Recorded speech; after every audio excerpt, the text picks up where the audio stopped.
next issue of the EIR, there is a new paper, an article by Leandro CA entitled The Wells of Doom. And Wells refers to H.G. Wells, who is, for those of you who are familiar with him, he's best known or popularly known as a science fiction writer. But Wells was not a science fiction writer. He was a lackey of the British oligarchy. And in this article, what Lynn deals with is are the roots of the countercultural revolution which took place in this country during the 1960s and 70s. That is the shift in cultural values which took place, and how this is the major problem we are facing today politically if we are going to get out of this crisis. Now, what I have prepared is a two-part briefing, of which you will get the first part tonight and the next part at our next meeting here, which before the end of the night we have to decide when that's going to be, because it can't be next Thursday. Next Thursday is Christmas. Figure it out. Andrea, if I forget, why don't you bring this up at the end of the meeting? So tonight is the first part, and tonight I'm going to give people a little bit of a sense of what's in this article with Lynn, but then primarily what I'm going to present tonight is a briefing that I have prepared from some material dealing with the 1950s, 60s, and 70s. And I think people will find it a little bit interesting, maybe provocative. And then at the next meeting we have here, I'm going to deal directly with the article by LaRouche on the material that Lynn presents in his article, and which I'll really just kind of touch on tonight. I would just say in opening two things. First of all, we have mentioned before here the question of what LaRouche refers to as the baby boomer problem, and this has been brought up at numerous of our meetings. Some people might be tired of hearing about it. Some people may wonder why we talk about it so much. What's the big deal? Why is this even being brought up? Well, I hope between tonight and the second half, whenever our next meeting is, that the importance of this issue will become apparent to people. Everyone here is either a baby boomer, has a parent who's a baby boomer, or has children or nieces or nephews who are baby boomers. I would hazard that guess. So this is not something which is irrelevant to anybody. The other thing that I would just say is that is to ask people, to make a request of people, because I'm going to present a fair amount of historical material, and I would make a request of people that they not deal with this material academically or formally, but to in reflecting on some of the ideas that are presented, to take those inside of yourself and to think about how this relates directly to you on a fundamental level. The problem with dealing with the baby boomer issue is that people want to hold it at arm's length and deal with it academically. And if you do that, you're not going to get anywhere. And so that's a request I would make of people as we go into this. As Lynn said in discussing our upcoming conference, Lynn and LaRouche, the conference we're having in January and the importance of that conference, 1998 is going to be the year in which the future of our civilization is determined. And that is the situation that we're faced with. that is the reality confronting everyone in this room and confronting, in fact, the entire American public. Now, I wanted to just, I'm not going to go into a lot more details of these international developments, because the briefing I have for you is fairly long. But I do want to just go back to situate what I'm about to say. I want to go back to the article by LaRouche that was in this EIR, the December 5th EIR, which we still have copies of in our literature room. This was discussed at a previous meeting, I believe. This is the article entitled, "So the Mountain Will Come to Clinton." And this was written by LaRouche in response to what occurred at the APEC meeting in Vancouver, Canada, the Asian Pacific, the meeting of the Asian Pacific government leaders. And the failure of that meeting to use the opportunity of that meeting to address the crisis that we're in, and in particular the failure of the Clinton administration to seize the opportunity of that meeting with the various government leaders who were there, to take the initiatives that are required, or to begin, at least to begin to explore initiatives to deal with the onrushing crisis. And LaRouche wrote this response to the meeting, essentially dealing with the failure of leadership that occurred there. And I'm just going to read to you about 3 or 4 paragraphs out of this. It's 3 pages long, but I'm going to read to you just a couple of excerpts from it. It goes as follows. The essential outcome of the Vancouver meeting of APEC is the refusal of the President of the United States, President Clinton, to visit that mountain referenced in the famous speech of the Reverend Martin Luther King. That mountain has a way of dealing with those who attempt to ignore it, as President Clinton did before and during the APEC conference. Soon, that mountain will visit President Clinton. This time, he will not be able to pretend to ignore it. There is a characteristic behavioral peculiarity among the majority of baby boomers, or in Europe, the so-called 68ers, and their children.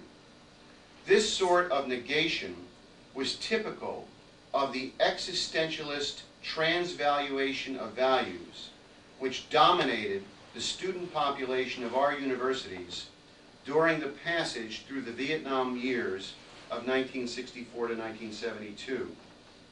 Here in the United States, this pathological trait is expressed commonly by the expression, "Don't go there." The President of our United States, like all heads of state, is confronted by 2 horrifying choices.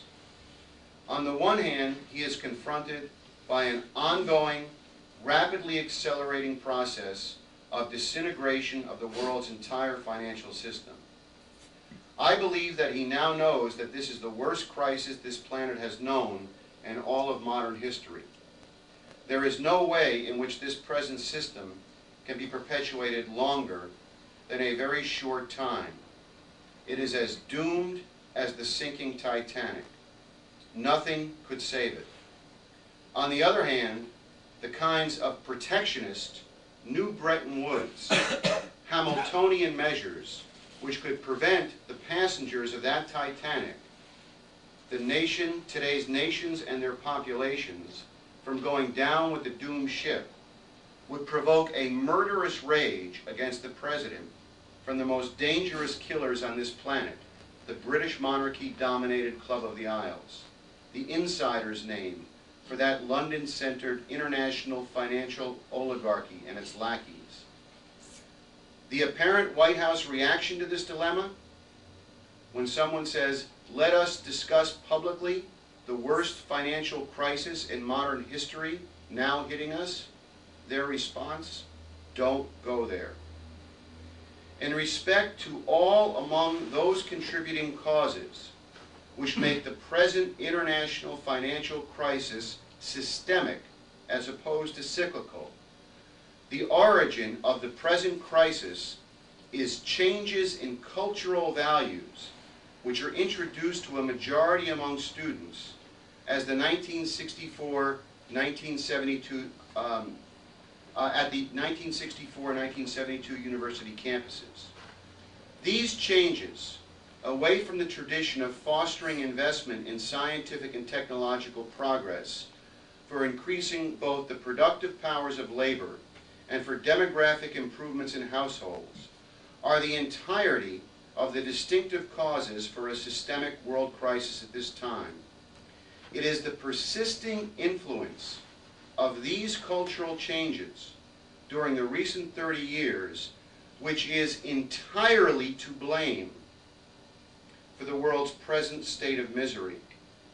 That is the source of the most relevant external pressures. The two generations, called in the United States baby boomers and Generation X, which now dominate the adult population and its opinion formation, are the internal peer group pressures faced by nearly every member of those two generations. The myth of the golden generation is typical of the most deadly expression of those peer group pressures.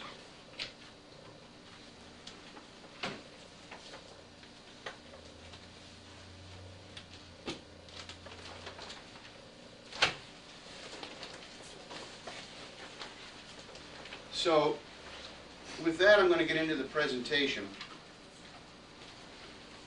on what Lynn is referring to.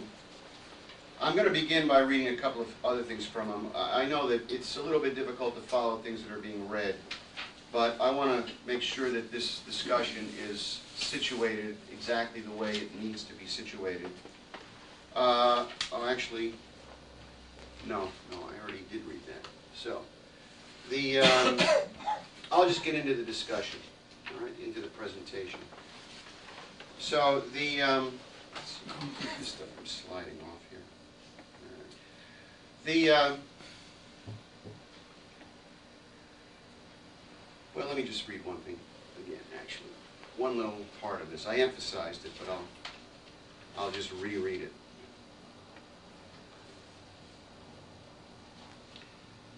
It is the persisting influence of these cultural changes, that is, the cultural changes that took place between 1964 and 1972, and their persisting influence during the recent 30 years, which is entirely to blame for the world's present state of misery.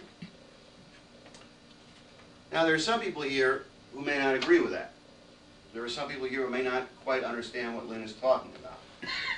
So that's what I want to get into.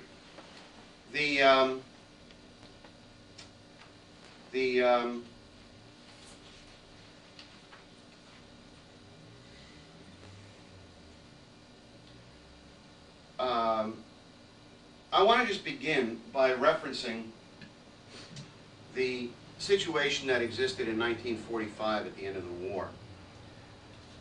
Some people here are old enough to remember that. They lived through it. Others heard about it. But the essential thing is that what was the dominant culture? What was the feeling among the American people at the close of the war in 1945? Well, the primary thing was a sense of great optimism. America had just won an enormous victory. A victory over two powerful enemies, Nazi Germany and Tojo's Japan. We had done that. It had been an American victory. Everyone knew that. America was emerging from the war in a situation, in a position to essentially dominate the post-war era. And it was clear to everyone that if we could do what we had done between 1941 and 1945 that essentially anything was possible for this country to accomplish in the post-war era. You had the plans of Franklin Roosevelt for the post-war era. Now, this is something which maybe most Americans didn't know about, but it's clear what Roosevelt's perspective was. This is laid out in the book by Roosevelt's son, Elliot Roosevelt, As I Saw It, and it is not just, it has been corroborated in enough other sources, documentary sources, that it's clear this is not just Elliot Roosevelt's personal view.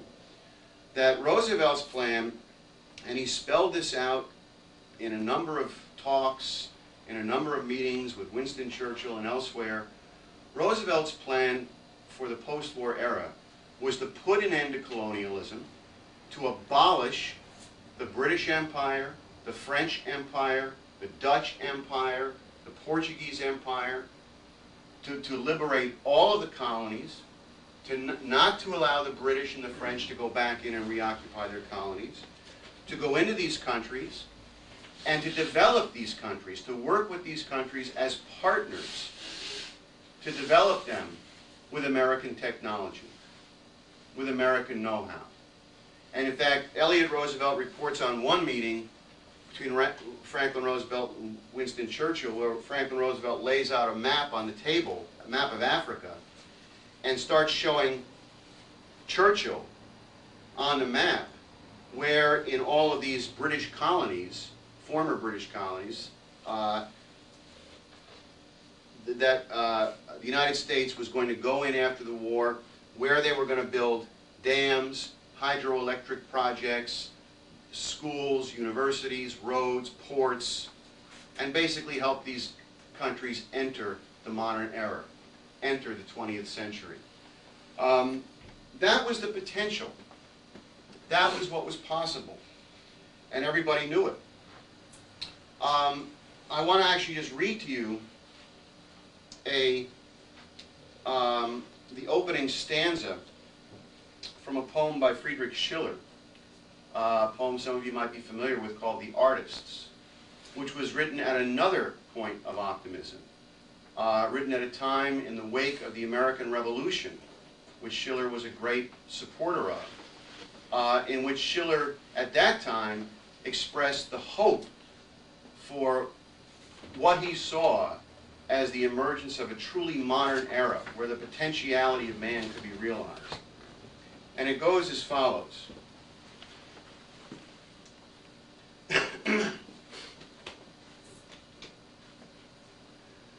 How beautiful, O man, your palm branch holding, you stand at centuries unfolding, in proud and noble manhood's prime, with faculties revealed, with spirit's fullness, full earnest mild, in action wealthy stillness, the ripest son of time.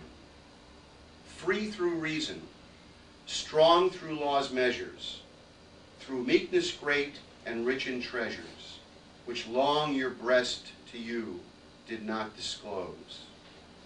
Nature's own law, Lord, who loves your chaining fetters, who in 1,000 battles trains your powers, and splendent under you from out the wild arose. Let me just read the first couple of lines again. How beautiful, O man, your palm branch holding, you stand at centuries unfolding, in proud and noble manhood's prime, with faculties revealed, with spirit fullness. This is the image that Schiller had of man. Noble, proud, faculties revealed, free through reason. And he saw at his time the potentiality for creating new types of society in which that quality of man could be realized. Now, if you think about what was possible in 1945, the opportunity that was lost because of the death of Roosevelt to eliminate the British Empire, to eliminate these unjust systems, to rebuild the world with American system methods. You have to get a sense of what existed at that point. Now, you also have to get a sense of what America represented. I mean, we'll go into this a lot more in the next presentation, where Lynn talks about this, where he talks about how Wells developed these ideas in terms of the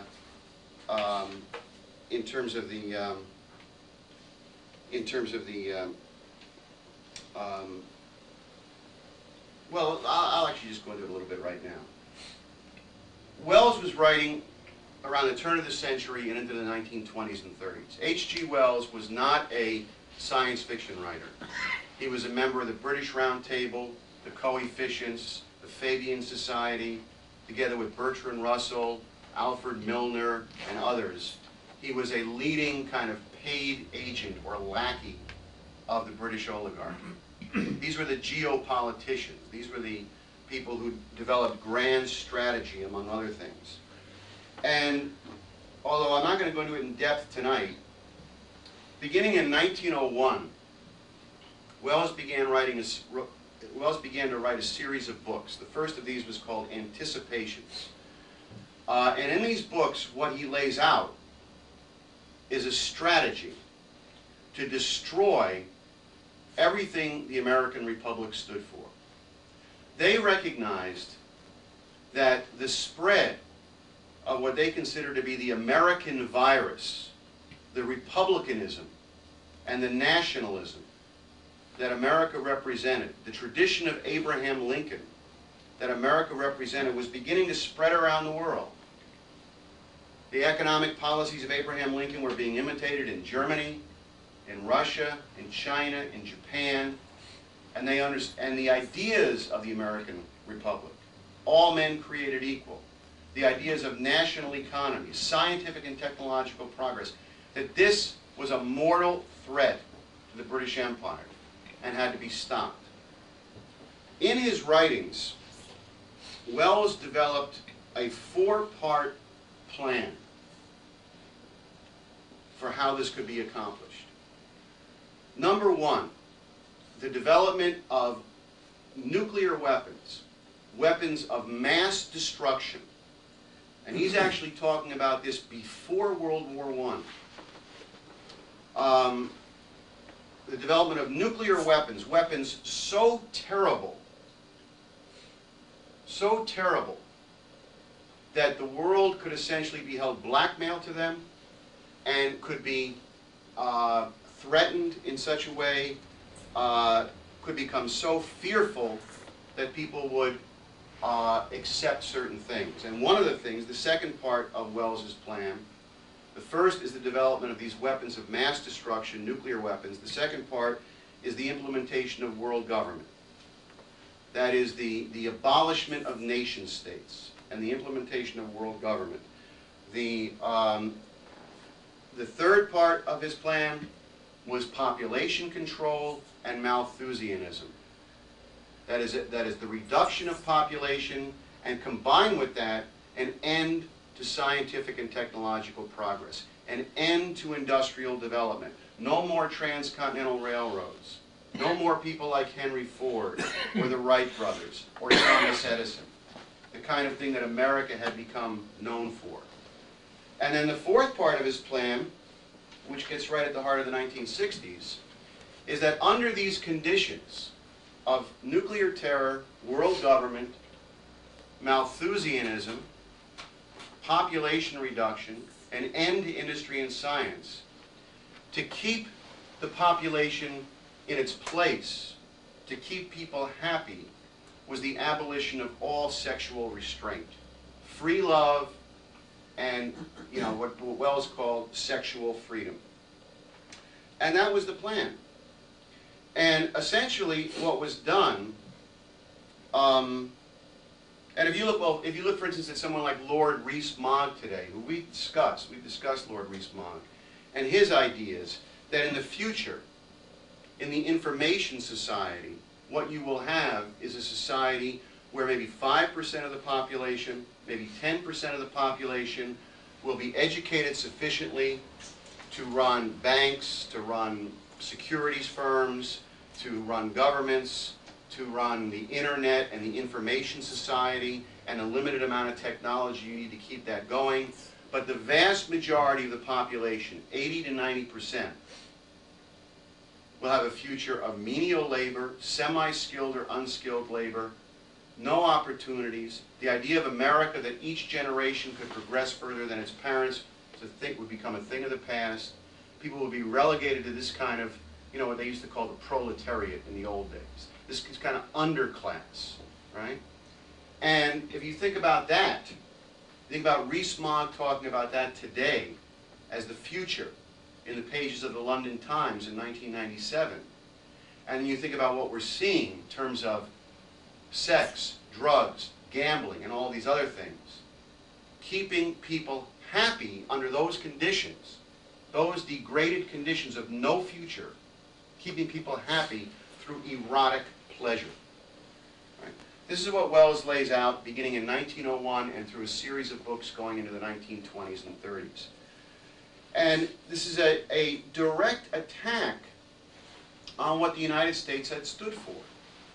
If you think, for instance, what, you know, besides the, you know, if you think about what America represented to most people, it represented Thomas Edison.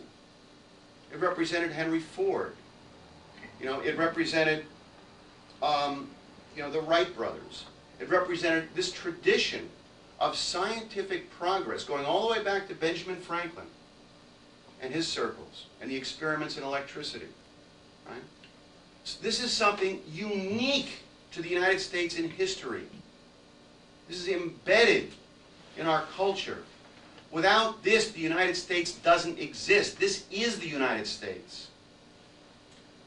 And this is exactly what Wells set his sights on. Now, I'll read you a quote from H.G. Wells. This is from his autobiography, just so you know I'm not making all of this up. In a world where pressure on the means of subsistence was a normal condition of life, it was necessary to compensate for the removal of traditional sexual restraints. And so my advocacy of simple and easy lovemaking had to be supplemented by an adhesion to the propaganda of the neo-Malthusians. This I made in my Anticipations, 1901, the same year that the last president consciously, in the tradition of Abraham Lincoln, was assassinated, McKinley. And I continue to write plainly on this subject in a period when neo-Malthusianism, I continued to write on it in a period when neo-Malthusianism was by no means the respectable movement it has become. So, this is what we're going to talk about. Now, I'm going to begin. I have a bunch of overheads here. We also have some audio. This is a multimedia presentation tonight. Multimedia, you know, because, you know, we all know about baby boomers, right? If you don't have pictures and music, you know, they either leave or their mind drifts off into fantasy life after about 10 minutes. You know? Now, I'm going to go through all this, so just keep in mind. What I want to do, though, is go to 1945. I'm not going to necessarily go through all this in the order it's on here. So just, if you could follow the order in which I'm discussing it. Go to 1945. The atomic bomb being dropped on Hiroshima and Nagasaki. This brings us into the, you know, into the nuclear age. The other obvious event in 1945 was the death of Franklin Roosevelt. With Roosevelt out of the picture,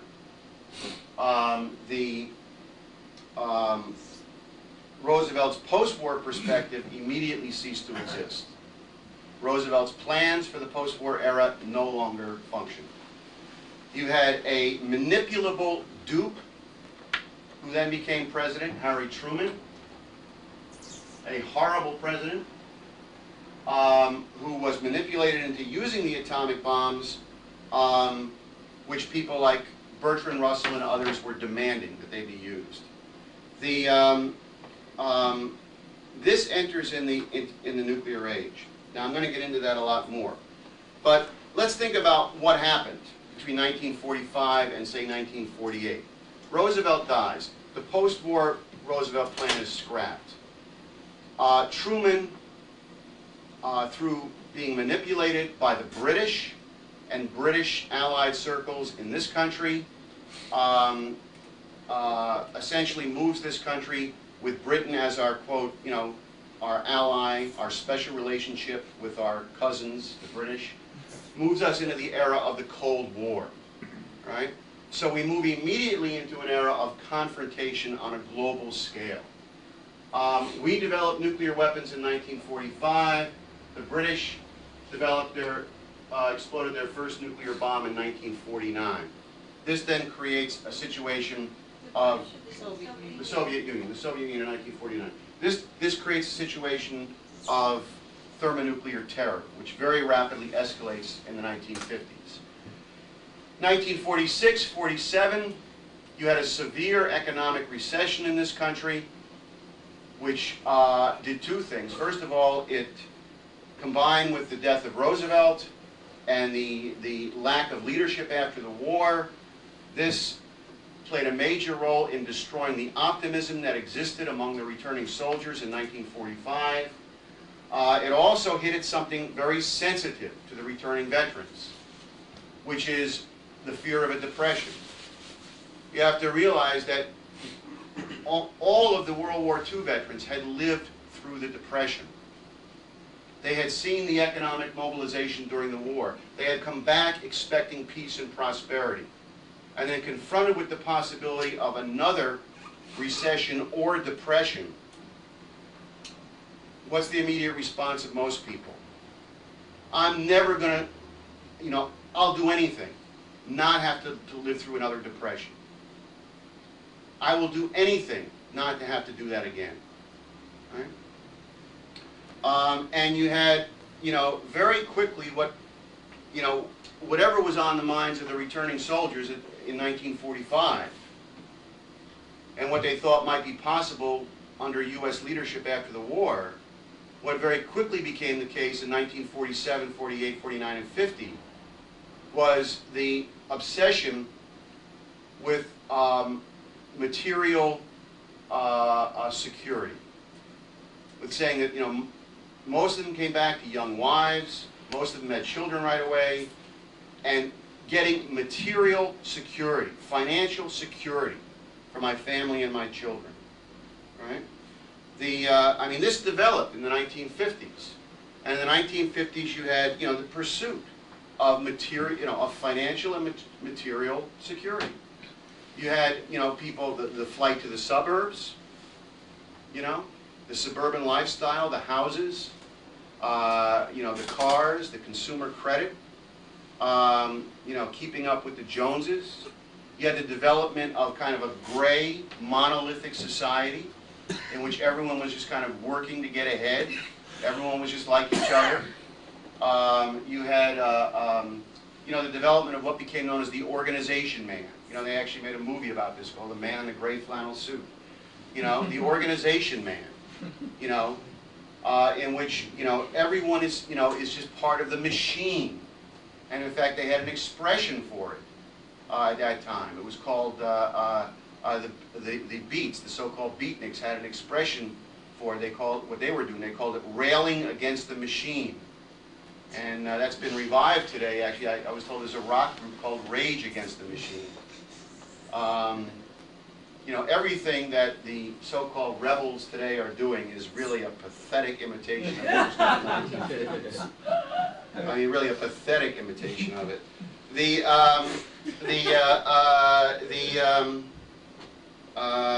Recycle beatnik slogans, But this was the atmosphere. You had McCarthyism brought in, beginning with the House Un-American Activity Committee hearings in 1948, right? Which was followed up shortly thereafter by the McCarthy hearings, you know, which went on for about 5 years. 5 years, in which people were terrorized. And the message was, you do anything political, you speak out, and this is what's going to happen to you. This is what we're going to do to you. And they made examples of people, blacklisted them, put them in prison, destroyed people, drove people to suicide, executed the Rosenbergs, right? And they terrorized people. And they said, keep your nose clean, do what you're told, move to the suburbs, get a house, you know, live, you know, the normal American life, you know, be happy with material rewards, or this is what we can do to you. And that's what the veterans did. They bought into it.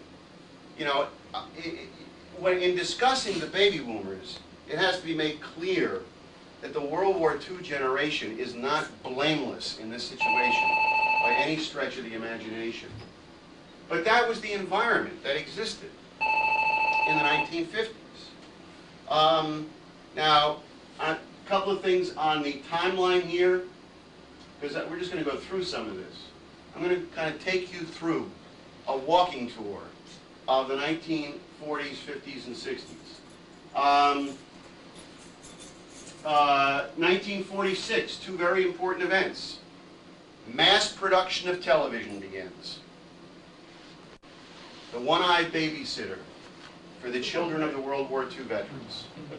Right?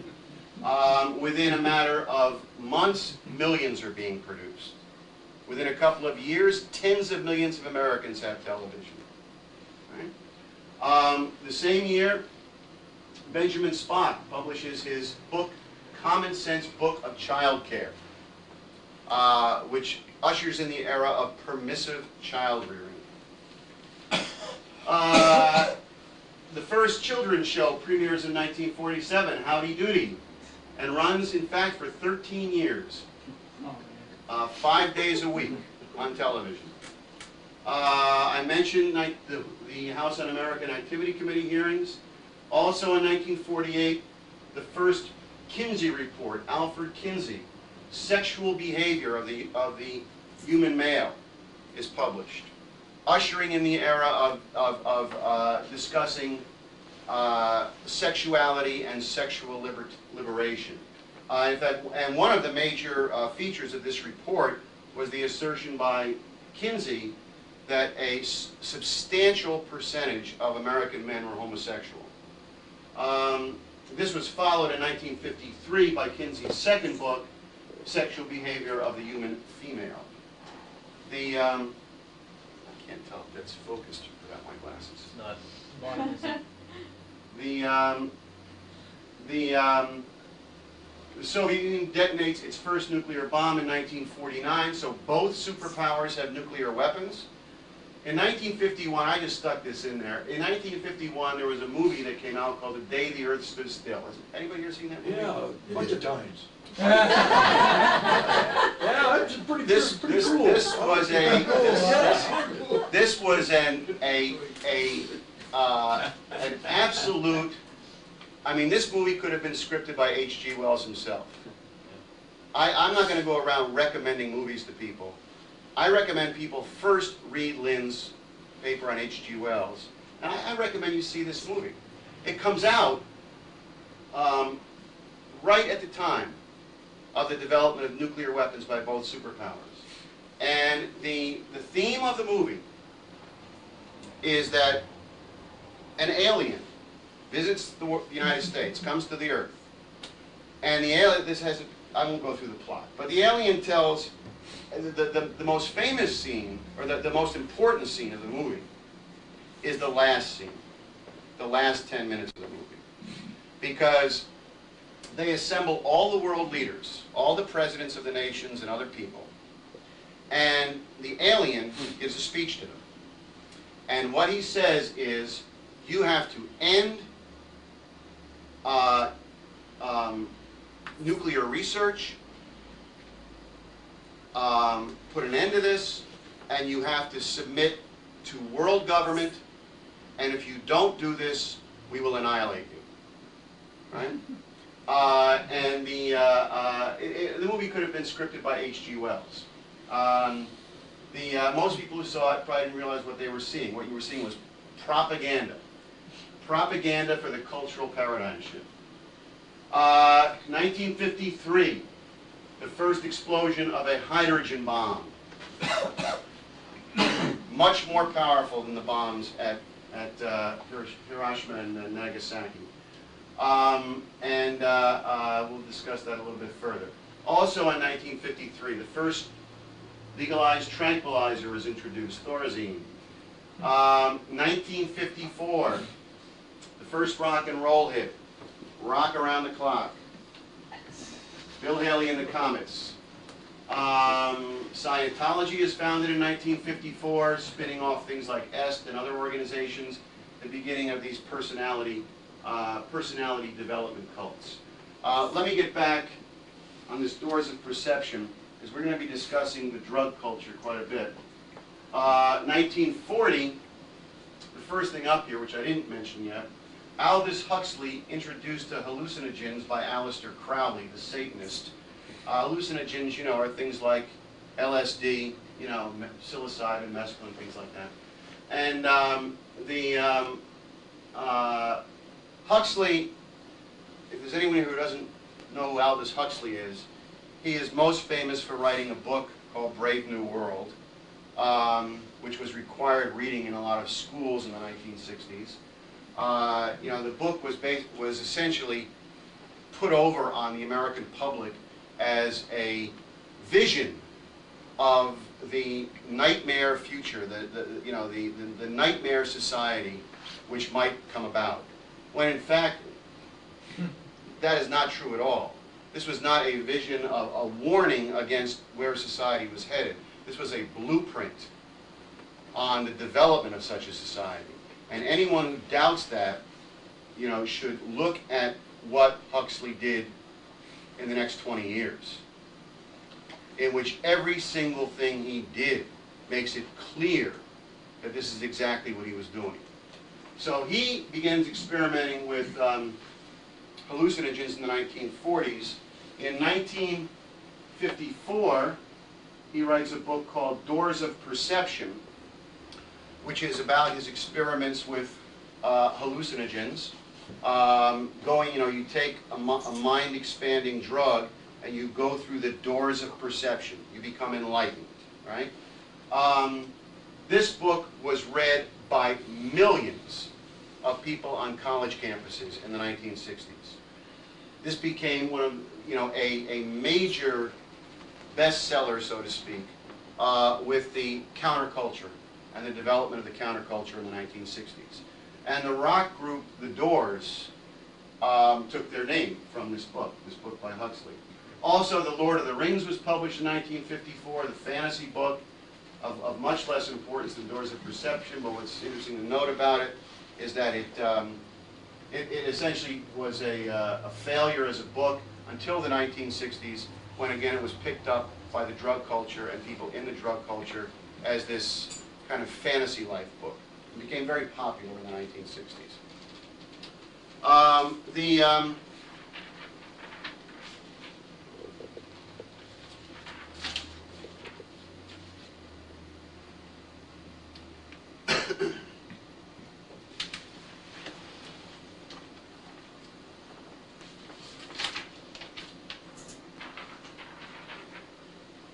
Okay, 1955, the first government-mandated national air raid drill, nationwide air raid drill in the United States. The entire country, at the same time, had an air raid drill to prepare for thermonuclear attack. Right? I want to go through this because it's important to realize. You get back to what Wells was saying. how through the development of weapons of such horrible capabilities of mass destruction, you could terrorize a population into abandoning the traditional values of that culture. You could terrorize a population, you could manipulate a population, and you have to understand is that this is what was going on in the 1950s. Some people here lived through it, some didn't. Some may have forgotten. So the first mandated national air raid drill was in 1955, and just to switch to the bottom here, in 1960, you had the 7th National Air Raid Alert. 160 million Americans participated in that. And many people here probably remember, I remember it very clearly, we had air raid drills all the time when I was going to school. And you would have a drill, hide under your desk, whatever good that's going to do you, but you would hide under your desk, and the idea was this ever-present possibility that the country could be annihilated, that everyone could be killed. This is not academic. It's not something you read in books, and that's what the environment was during this period. Now, to go back to 1955,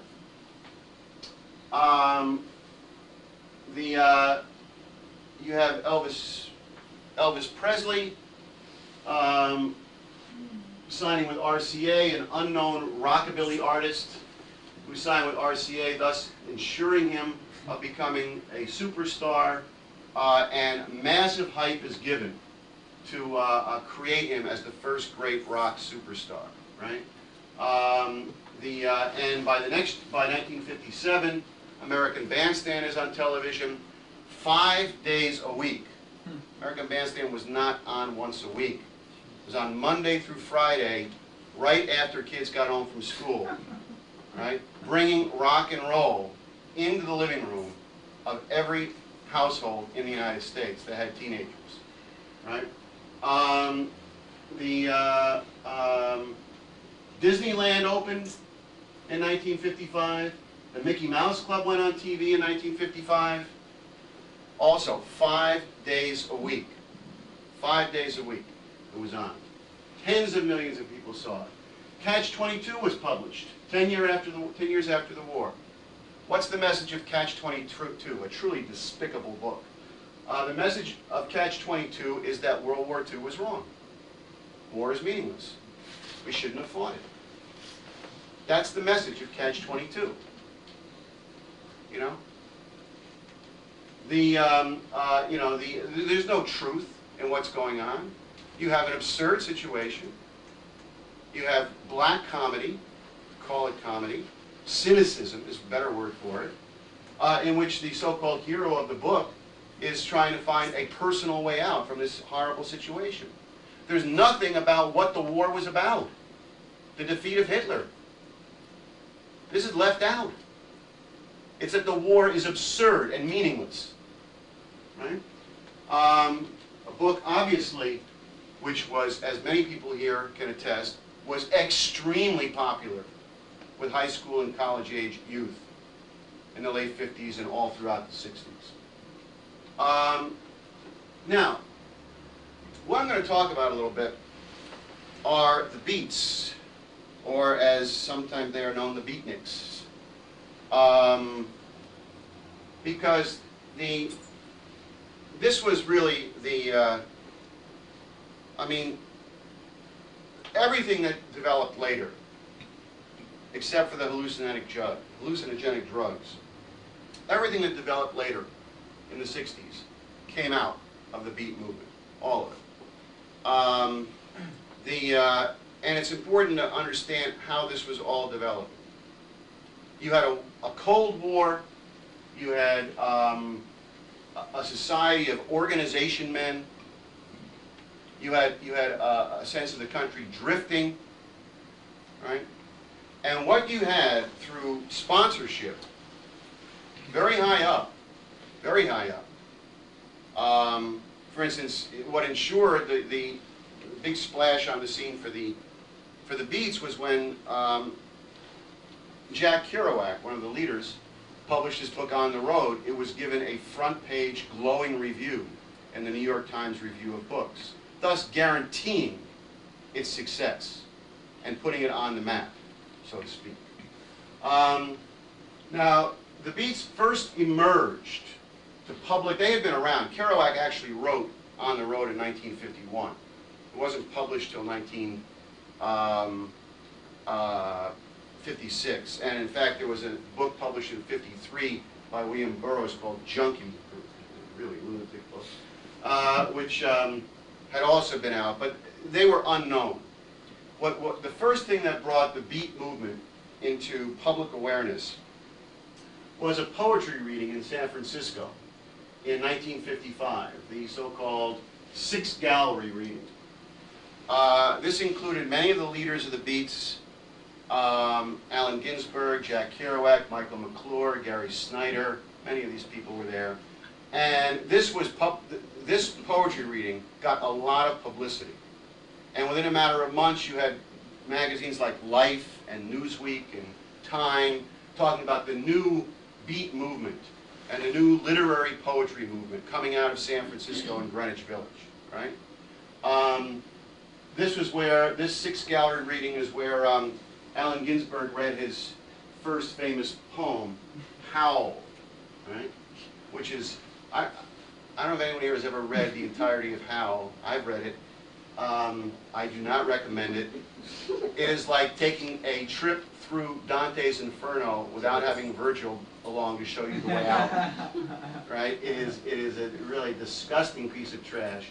But anyway, what I'm going to do for you is play you a little bit of the Beats. I have two excerpts of Jack Kerouac, and then I have Allen Ginsberg reading the opening stanzas to Howl. So, now, let's see here. Which one is this in? Hope the tape doesn't break. I had to retape these because the tape broke. If it breaks again, I'm going to be in deep trouble. We try to get to the beat. Okay, here we go. First is Kerouac, Jack Kerouac. Road on the road.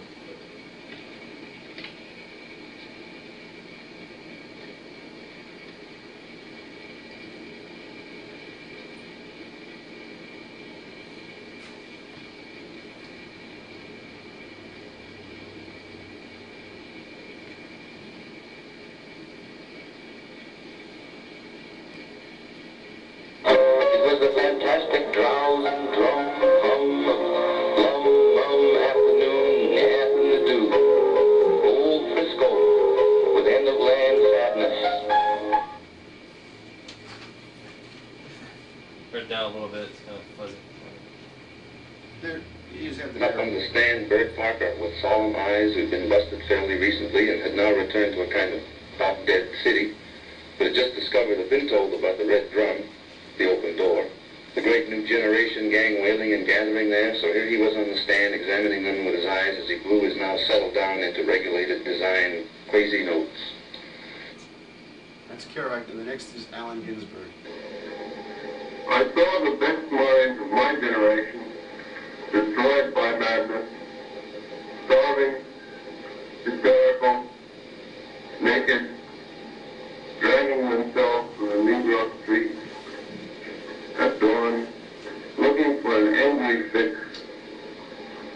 Angel-headed mysteries burning for the ancient heavenly connection to the starry dynamo in the machinery of night. Whose poverty and tattered and hollow-eyed and high sat up smoking in the supernatural darkness of cold water flats floating across the tops of cities contemplating jazz. Now, I know they're a little hard to hear, but look, the basic theme of the Beat movement is one of despair, one of an existentialist sense of the individual living within a meaningless society, the idea that truth does not exist, that society is unfathomable, and the only true meaning can be found in individual experience, personal experience, and the idea that you live moment to moment for the thrill, for the sensation, right? And in fact, I'm going to read you a little excerpt from Kerouac's book, On the Road. This is Jack Kerouac with Neal Cassady. Kerouac is this one, and this was his best friend Cassady. Cassady also later became, well, we'll get into that. Some people here might have heard of the Merry Pranksters, Ken Kesey and the Merry Pranksters. Cassady drove the bus for Kesey, right? And was at all of the acid tests. He made the transition from beatnik to hippie pretty smoothly. So this is from On the Road, to give you a sense of it. He's describing that he and Neal Cassady, who in this book is Dean Moriarty, and Kerouac is Sal Paradise. This is an autobiographical book, he just changed the names. But they had just arrived in Chicago as part of a cross-country trip. And it goes as follows. We headed straight for North Clark Street after a spin in the loop to see the hoochie coochie joints and hear the bop. And what a night it was. Oh man, said Dean to me as we stood in front of a bar. Dig the street of life, the Chinaman that cut by in Chicago. What a weird town. Wow. And that woman in that window up there, just looking down with her big breasts hanging from her nightgown and her big white eyes. Wee! Sal, we gotta go and never stop going till we get there. Where are we going, man? I don't know, but we gotta go. Then here came a gang of young bop musicians carrying their instruments out of cars. They piled right into a saloon, and we followed them. They set themselves up and started blowing. There we were. And, you know, this was the situation, and the, you know, you had, you know, the very same year as the Sixth Gallery reading, you had the film Rebel Without a Cause was released with James Dean. Some people have seen that, which because of the fact that he died before the movie was released, this instantly became like a cult classic of, you know, this idea of either meaningless rebellion against society or rebellion against a meaningless society or meaningless rebellion against a meaningless society. But this idea of existential living for the moment, living for the day, the society around you is insane, and that the thrill, the moment, this is what is important. And then in '56, On the Road is published. The other thing which these guys were involved in, which led directly into the counterculture in the '60s, was Buddhism and Eastern religion. All of these guys, or almost all of them, got involved in Buddhism, some very heavily so. One of Kerouac's most famous books, Dharma Bums, is about Buddhism. Gary Snyder was a Buddhist, and Gary Snyder brought Alan Watts into their circle, who became very popular in the '60s. A lot of people here remember Alan Watts' books circulating in the '60s on Zen Buddhism. Ginsberg was a Buddhist. Michael McClure was a Buddhist. And these guys brought Eastern religion in as part of this idea, right? This idea that there is no truth in the world, there is no potential for the nation to have a mission, for the individual citizen to act constructively on the nation. But instead, it's through finding inner peace, inner harmony. The finding truth in the the momentary enlightenment, flash of enlightenment, so to speak. And this was an intricate part of the Beats. One of the major people involved in that was Michael McClure, who was also one of the ones who read at the Sixth Gallery reading. And Michael McClure was most famous in that almost all of his poems dealt with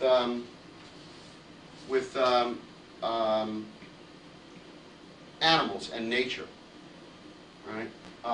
And in fact, in an interview, he was quoted as saying that, where is it now?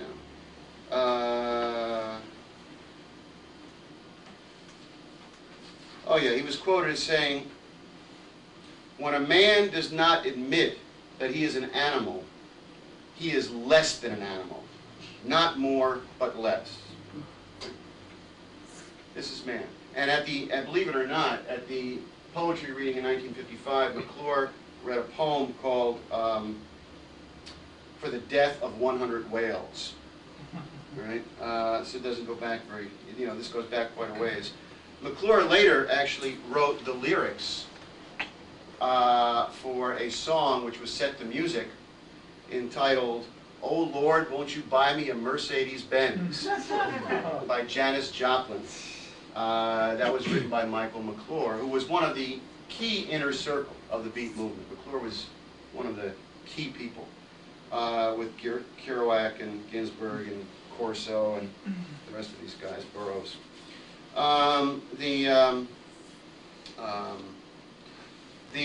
Gary Snyder was a leading poet, a leading beatnik, a leading Buddhist.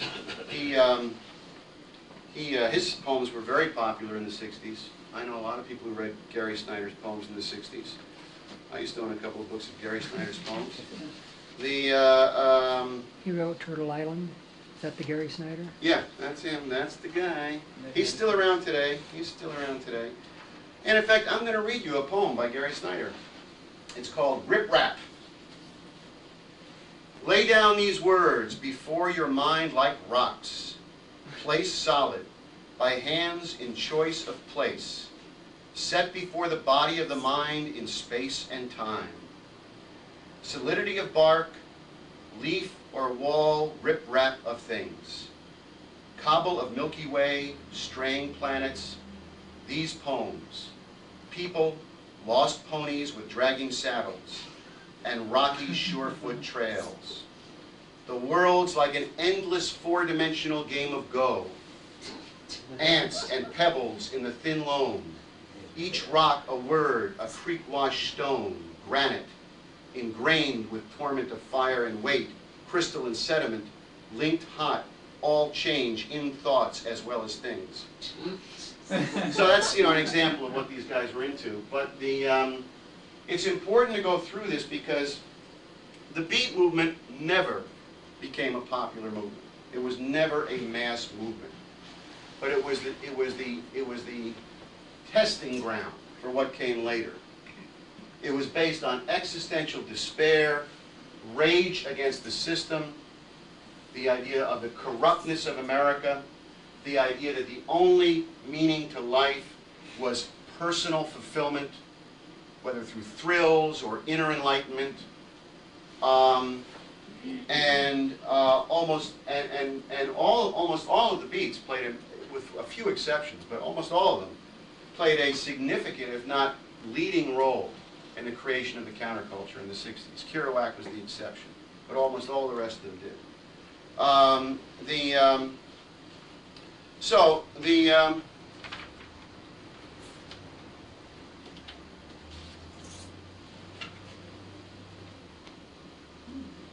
So we'll go back to the timeline here. Other developments. In 1955, one thing I didn't mention. The Rosa Parks Montgomery bus boycott, that's where Rosa Parks, the famous woman, refused to give up her seat, and Martin Luther King organized the Montgomery bus boycott. And then 2 years later, in 1957, the Little Rock Central High School incident, where the desegregation of Little Rock Central High School with the governor, Orville Forbes, trying to maintain segregation. These are in there for a specific reason. The myth of the golden generation. The myth of the baby boomers. Right? That we are the golden generation. Our parents were hypocrites, our parents were corrupt, our parents were materialistic. We were the ones who brought about all these great changes. We brought about peace in Vietnam. We brought about the civil rights movement. Well, look, Rosa Parks refused to give up her seat, and Martin Luther King organized the bus boycott in 1955. The oldest baby boomer was 8 or 9 years old. The oldest. Most baby boomers were either still infants or hadn't even been born yet. And the same is true with the 1957 incident and the whole organizing of the civil rights movement in the mid to late 50s.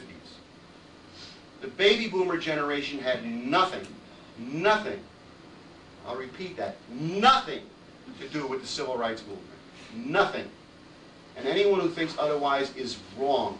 They're just, look, when the March on Washington in 1963, the oldest you could have been if you were a baby boomer in 1963 was 17.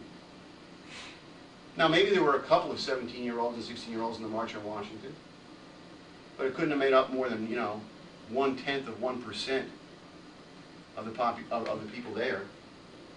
The Civil Rights Movement was organized by returning World War II and Korean War veterans. That's who organized the Civil Rights Movement. And this is one of the lunatic myths of the golden generation.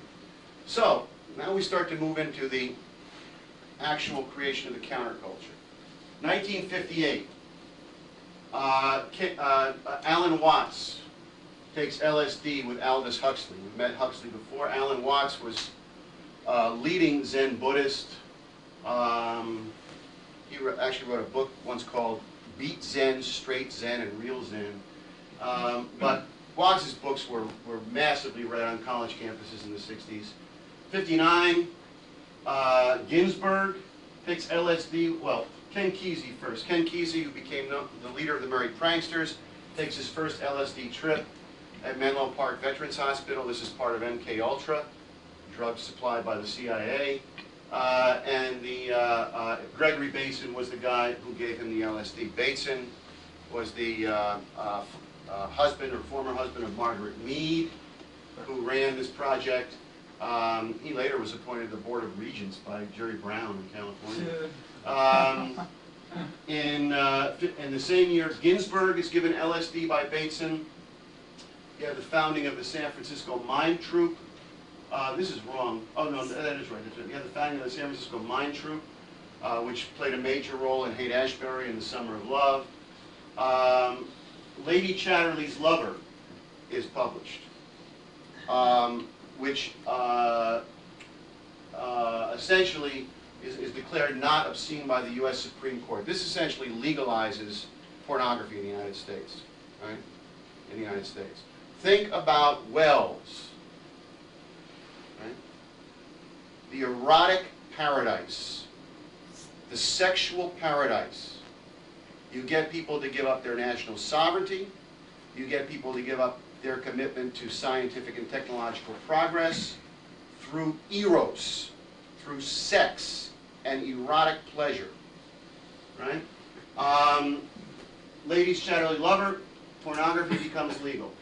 Naked Lunch is published, probably William Burroughs' most famous book. He's one of the Beats, another totally psychotic book. Dobie Gillis is on television. I mention that only because of the famous character of Maynard G. Krebs in Dobie Gillis, who was a beatnik and who essentially was brought into American homes every week, and the effect that this had on people. And in fact, once Bob Dylan wrote a song once called "As Dogs Run Free." If dogs run free, why can't we, or something like that. And anyway, it had kind of a weird backup sound to it. And he was asked, how did you come up with this sound for this song? He said, I wanted that Maynard G. Krebs sound. You know, so anyway, it's just kind of a little anecdote. But anyway, 1960, you have the 7th National Air Alert. Also in 1960, you have the first oral contraceptives, which clear the way both for sexual freedom and Malthusianism. 60, Timothy Leary takes LSD for the first time. Growing Up Absurd, another book which was extremely popular on college campuses in the 60s, is published by Paul Goodman, basically with the same message. American youngsters are growing up in an absurd, contradictory, meaningless society. Summerhill has published a truly psychotic book about a radical approach to child rearing, which, you know, I won't even go into it. But, and Leary publishes the Tibetan Book of the Dead, based on his experiments with LSD. This is the book that the Grateful Dead took their name from, which they stated openly they did that. I'm going to move right along here.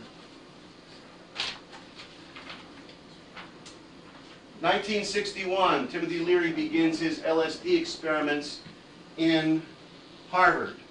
The same year, John Kennedy launches the space program. This is the last gasp of America's, or not the last gasp, I shouldn't say it, the last significant initiative by an American president in the realm of national leadership and scientific and technological progress. Another thing worth saying about this is on this question of the golden generation. What were the two greatest things that happened in this country? The two greatest things this country was involved in since the end of World War II. The two things that most define what is good about America. One is the civil rights movement, and the other is the Apollo space program. Put a man on the moon. The baby boomers had nothing to do with either of those two things. Nothing. Nothing. The civil rights movement was led by World War II and Korean War veterans. Bevel is a Korean War veteran. You know. And Bevel was young. Most of them were older than him.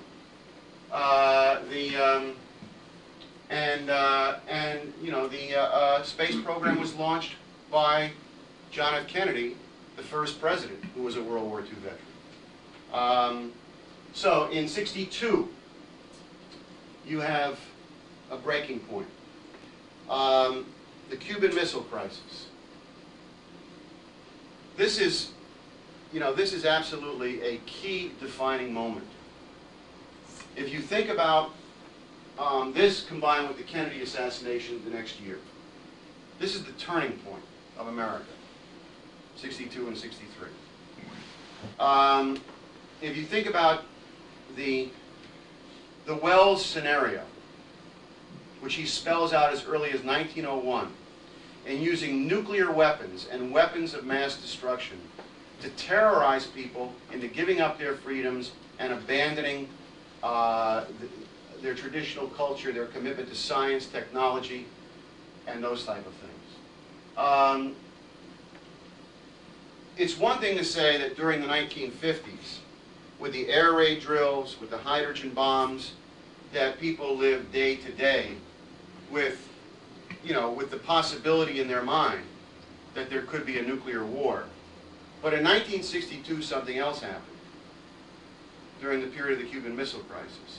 In 1962, people were convinced that there was going to be a nuclear war. Immediately,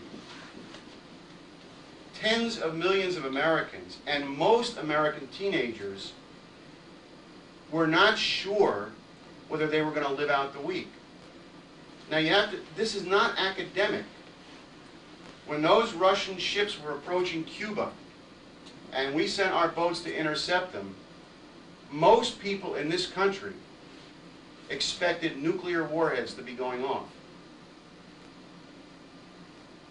This was, you know, this was the type of situation, look, this was the defining moment. This was a moment of sheer terror. the idea that you probably wouldn't live. Yeah, and this is what, look, anyone who lived through the 60s knows this. I mean, sometimes people kidded around, but it wasn't just kidding around. The idea that, you know, well, we should just do whatever we want, have as much fun as whatever we want to do, because we're probably not going to live to be 21. Yeah, sometimes people said it kiddingly. Sometimes you said it to a date in order to try to, you know, get a little sex out of her. You know, but in general, you know, it was real. You know, it was underlying. It was operating on the psyche. That we live in a world in which everything could be annihilated. Everything could be pulverized. Works of art, cities, people, culture, everything that the human race had accomplished through thousands of years could be wiped out in a matter of minutes. This was the Cuban Missile Crisis. Terrified people. And the next year, Kennedy is dead. Right? In an assassination that shocked the country, that terrified the country, an assassination which was covered up, and then you have the supposed assassin of his, the man who was being accused of being the assassin, Lee Oswald, murdered live on television. Live. I saw it. I was watching TV. Guy comes out and shoots him. Bang, dead, you know. The guy they have in custody for killing the president. You have to realize the shocks. You cannot think about it academically. The emotional and psychological shocks being delivered on a very impressionable youth living through that. Right? Other things that happened during this time. The Esalen Institute was founded. I'll discuss that a little bit later. Silent Spring published, the first major environmentalist. This is the first Silent Spring, the attack on DDT. The first major environmentalist book published, yeah, as a bestseller. The attack on modern American agriculture by Rachel Carson. Bob Dylan's first album in 1962. The Port Huron Statement, the founding of SDS. Now, I'm going to read you a couple of excerpts out of the Port Huron Statement. Think about, these are the 1962, right? You know, the baby boomers are now, a lot of them, some of them are younger, but the older of the baby boomers are now teenagers, or close to being teenagers, right? And you had the founding of SDS, that's Students for a Democratic Society. For those who don't know what that is, you remember in the, well, if you were old enough, you remember in the 1960s, all the campus protests like Columbia University and all that, 1968. These were all led by SDS, the Students for a Democratic Society. And this was their founding statement, the Port Huron Statement. This is actually written by Tom Hayden, believe it or not. Tom Hayden, California Yes, representative? Yes, he wrote this. He's a founding member of SDS. We are the people of this generation, bred in at least modest comfort, housed now in universities, looking uncomfortably to the world we inherit. When we were kids, the United States was the wealthiest and strongest country in the world, the only one with the atom bomb, the least scarred by modern war, an initiator of the United Nations that we thought would distribute Western influence throughout the world. Many of us grew up in complacency. As we grew, however, our comfort was penetrated by events too troubling to dismiss. First, the permeating and victimizing fact of human degradation. Second, the enclosing fact of the Cold War, symbolized by the presence of the bomb, brought awareness that we ourselves and our friends and millions of others we knew more directly because of our common peril, might die at any time. Our work is guided by the sense that we may be the last generation in the experiment with living. No, think about this. This is written the same year as the Cuban Missile Crisis. Think about this. The goal, this is a long statement.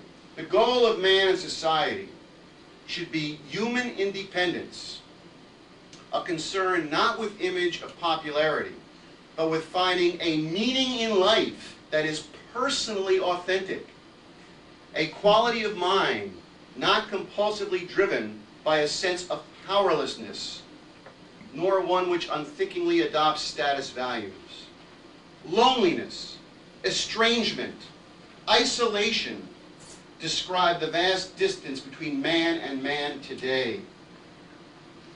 Politics has the function of bringing people out of isolation and into community, thus being a necessary, though not sufficient, means of finding meaning in personal life. The political order should serve to clarify problems in a way instrumental to their solution. It should provide outlets for the expression of personal grievance and personal aspiration. And it goes on, the channels should be commonly available to relate men to knowledge and to power, so that private problems such as personal alienation are formulated as general issues. Now, I'm not making this up. This is the founding document of SDS. People who are familiar with SDS think of it as a leftist, sort of semi-socialist or semi-communist radical group fighting for leftist political causes, right? What have you got? You've got everything we've been discussing in terms of the culture coming out of the Beat generation, the existentialism, the isolation, the rebellion against the machine of the faceless, meaningless society. Did they talk about housing for the poor, food for Africa? They talk about personal isolation, personal meaning in life, right? As the key issue of our time. And this was the group that organized every major campus thing in this country. It's out of this you get everything that was spawned off the campuses. Feminism and all this stuff, you know? Finding personal meaning in your life. Because after all, isn't that what we all believe? Isn't that what our generation believes and our children believe, the GX generation? Isn't that the most important thing in life? To have a personally meaningful life? To be personally happy? To be personally fulfilled? To have a fulfilling life? Isn't that the most important thing? Isn't that what we all agree to? So, I'm going to play you something else.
And I'll read where it lets off.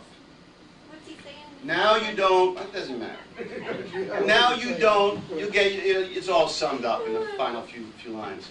Now you don't seem so proud about having to be scrounging for your next meal.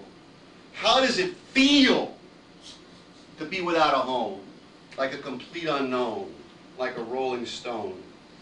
How does it feel with no direction home, like a complete unknown, like a rolling stone? A complete unknown, no direction, without a home. How do you feel about that? How do you feel about your existentialist loneliness? Right? This is what a whole generation was brainwashed on. Now, the Esalen Institute, this picture is a little, well, I'll just look at it yourself.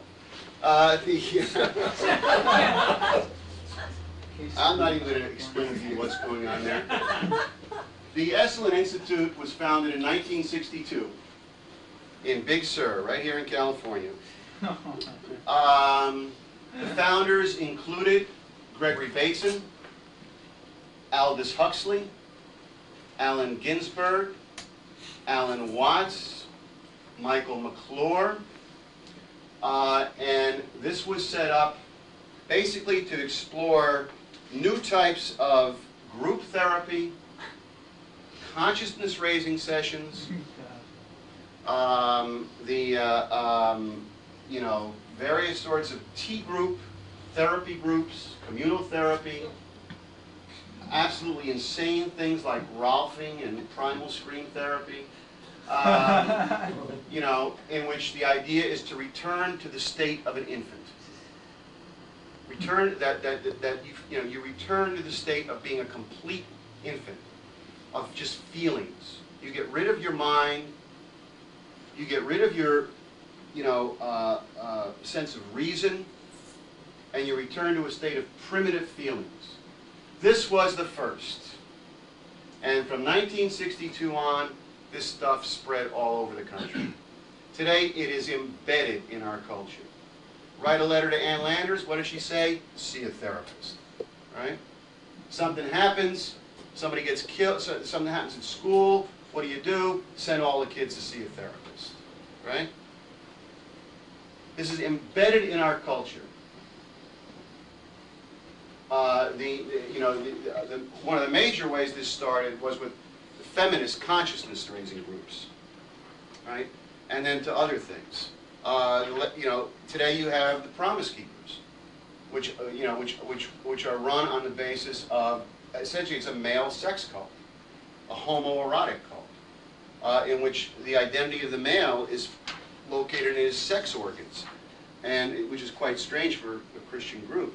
And they have these sessions where they all sit around, you know, these men talk about Jesus and the size of their penises, you know. I mean, it's pretty weird.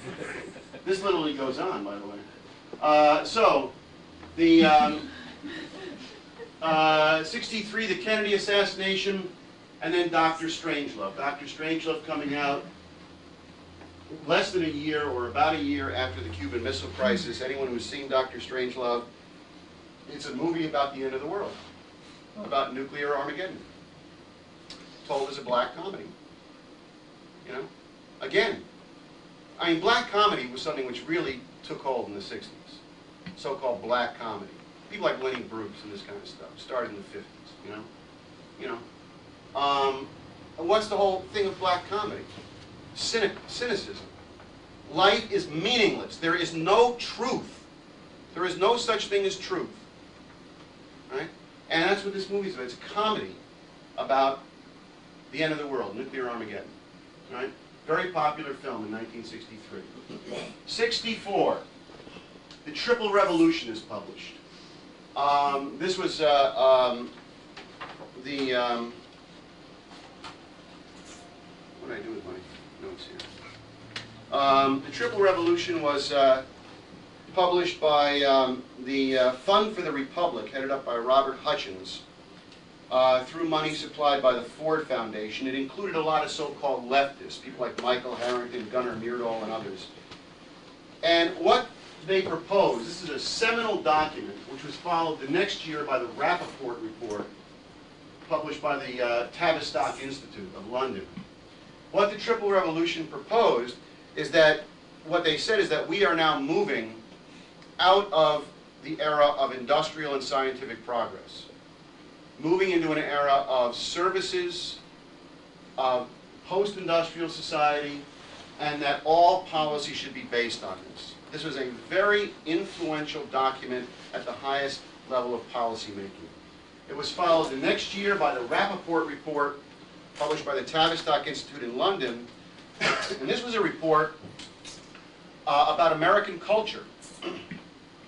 And it said in the report that Americans and American youth suffer from what they called excessive technological optimism. That is a belief in science and in what science could accomplish. And they said this had to be stopped.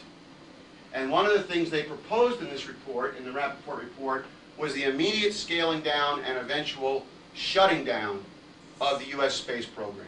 That is, everything which John Kennedy had fought for be shut down, stopped. And in fact, from 1966 to 67, that was underway. Even though we landed a man on the moon in 69, the funding for the space program was cut back 66, 67, 68, and 69. We were already scaling back, and we were abandoning the plan to go to Mars. Other things, let's move through this kind of quick. One-Dimensional Man, published in 1964. Anybody here read that? I've read it. This was, again, one of the most influential books on college campuses in the 1960s, particularly among leftist students, radical students, students involved in the anti-war movement. It's written by Herbert Marcuse, and what it said, it essentially is the same theme. We live in a society of one-dimensional men, gray figures, organization men, and the true liberation has nothing to do with, you know, development or, you know, third world development or things of that type, housing, schools. The true liberation is personal liberation.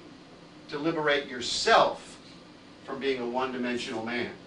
Right? He then wrote another book, I think about 2 years later, called Eros and Civilization, which he makes the same point, elaborates it further.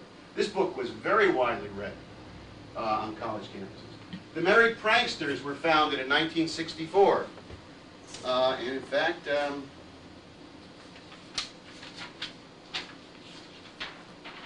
there's a picture of them. This is Ken Kesey up on top.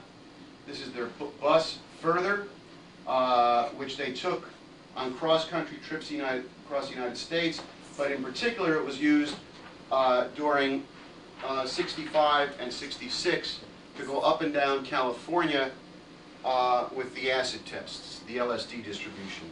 And the driver of the bus was Neil Cassidy, who had been the main character in On the Road and who had been Jack Kerouac's best friend, who later died of a drug overdose.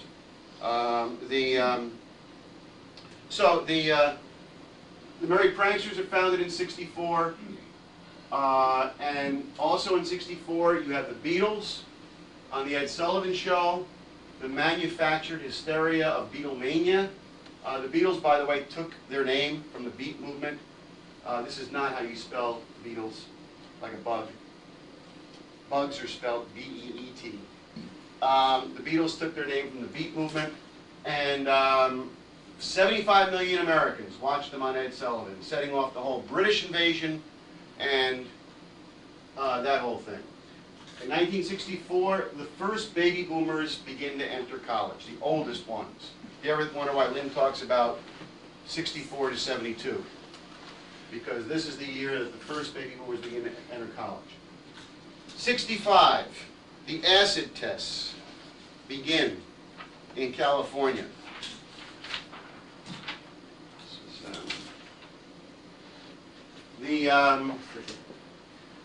For those who don't know much about this, what they did, LSD was legal in 1965.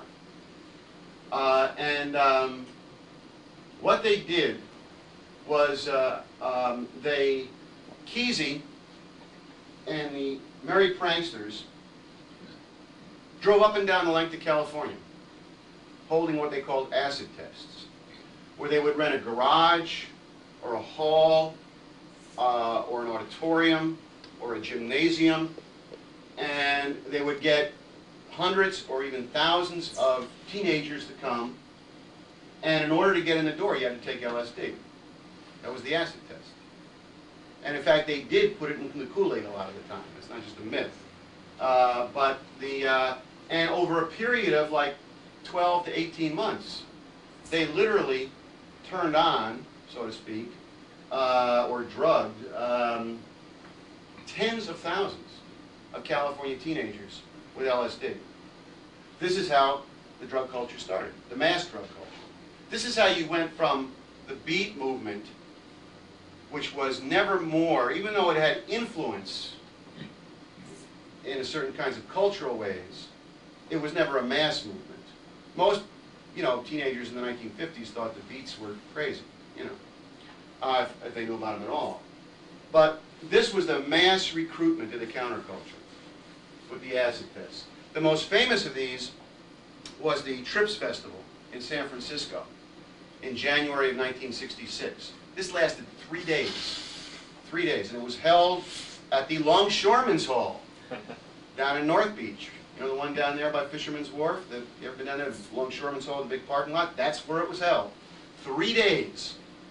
And thousands and thousands of teenagers came to it. 3 days of non-stop psychedelic lights, LSD, what have you, rock music. The way they got the kids to come to these things, by the way, I mean, they didn't just say, hey, come to our gymnasium, we're going to give you some drugs, The way they got them to come was they had very loud rock music, like a dance, a party. And that's how they got 14-year-olds, 15-year-olds, 16-year-olds, 17-year-olds to come. Rock band. The rock band was the Warlocks, which later changed its name to the Grateful Dead. It was the house band for the acid test. Jerry Garcia and the rest of these guys had all been given LSD very early on by Bateson. That's how they met Kesey, was through Bateson. Garcia was taking LSD at Menlo Park Hospital, just like Kesey. That's how they met. That's how they recruited kids to this thing. So, you had the development. Could you expand on that just a little bit? They had the music on site, but if the kids weren't in the neighborhood, how'd they get them down to the neighborhood? Oh, they popularized these things. This is not something that put up. They put up posters, flyers. Okay. They went to the high schools and handed them out. Okay. Big party, the acid test. You man enough? Come to it. So and they did it.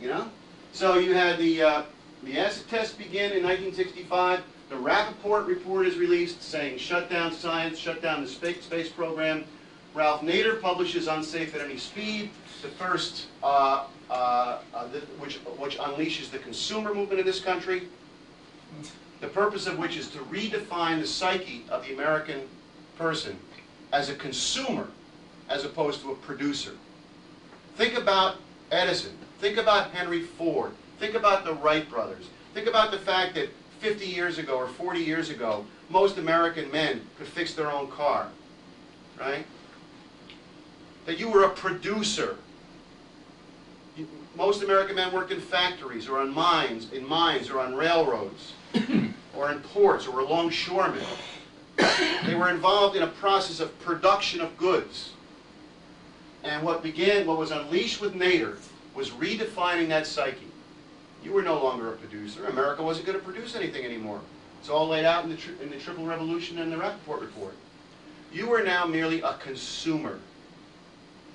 That's all you were. A consumer of goods which were being produced, which were supplied to you to meet your felt needs. So the Trips Festival in January of '66, January 21st, 22nd, 23rd. Eve of Destruction, released in 1956. Some people here remember that. Oh, don't tell me there's no one here. Ned remembers it. I remember that. I remember it too. Don't believe we're on the eve of destruction. Basically a song about the fact that the world is coming to an end. This song went to #1 on the charts faster than any song in history. In history. Including Elvis Presley songs, including the Beatles songs during Beatlemania, right? And it's a song about the fact that we're on the eve of destruction. The world is basically at the verge of being annihilated. The Artist Liberation Front, founded in San Francisco in '66. This was associated with the Mime Troupe and also the Diggers. And these were the key groups organizing the Summer of Love. Masters and Johnson's publishes Human Sexuality in 1966, right? Which takes the work of Kinsey much further, right, in terms of the whole unleashing of this idea of sexual freedom, right? Anton LaVey founds the Church of Satan. The Mamas and the Papas sing California Dreamin' in 1966, which, you know, had teenagers all over the United States, I'm sure in the snowbound Midwest, singing this song and dreaming about going to California. Going to California. Be safe and warm in California. You know? It's about the time my dad went. Yeah, a lot of people went. And if they didn't go physically, they went mentally. 66, 67, you had the massive escalation of the Vietnam War. A generation terrorized by the Cuban Missile Crisis, now faced with going to fight a war in Vietnam that they had no desire to go to. More than 200,000 draft-age American young men fled to Canada to evade that war. So the stage is set by 67 for the Summer of Love, for all this to come together in the Summer of Love. The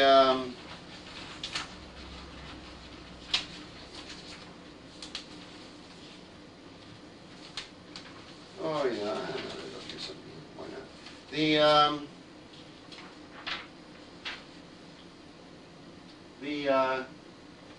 Let's talk about that first. The human being. This is the great gathering of the tribes in Golden Gate Park in San Francisco. This is the high point of the Summer of Love.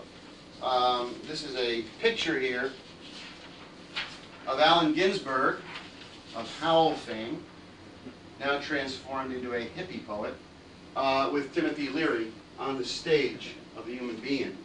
It was Leary, Ginsberg, McClure, Gary Snyder, and Alan Watts that led the crowd in the chant of Om, the Buddhist chant, right, at that festival. This went on, you know, they were just gone. If you never heard, oh, I'm not going to do it, but you know, the point is this went on for a long time, this chanting of Om, and you know, McClure, beat, Ginsberg, beat, Watts, basically around the beat movement, right? All of these guys, you know, this is how this stuff was organized, and they basically organized this thing, the Summer of Love. You had, you know, you had you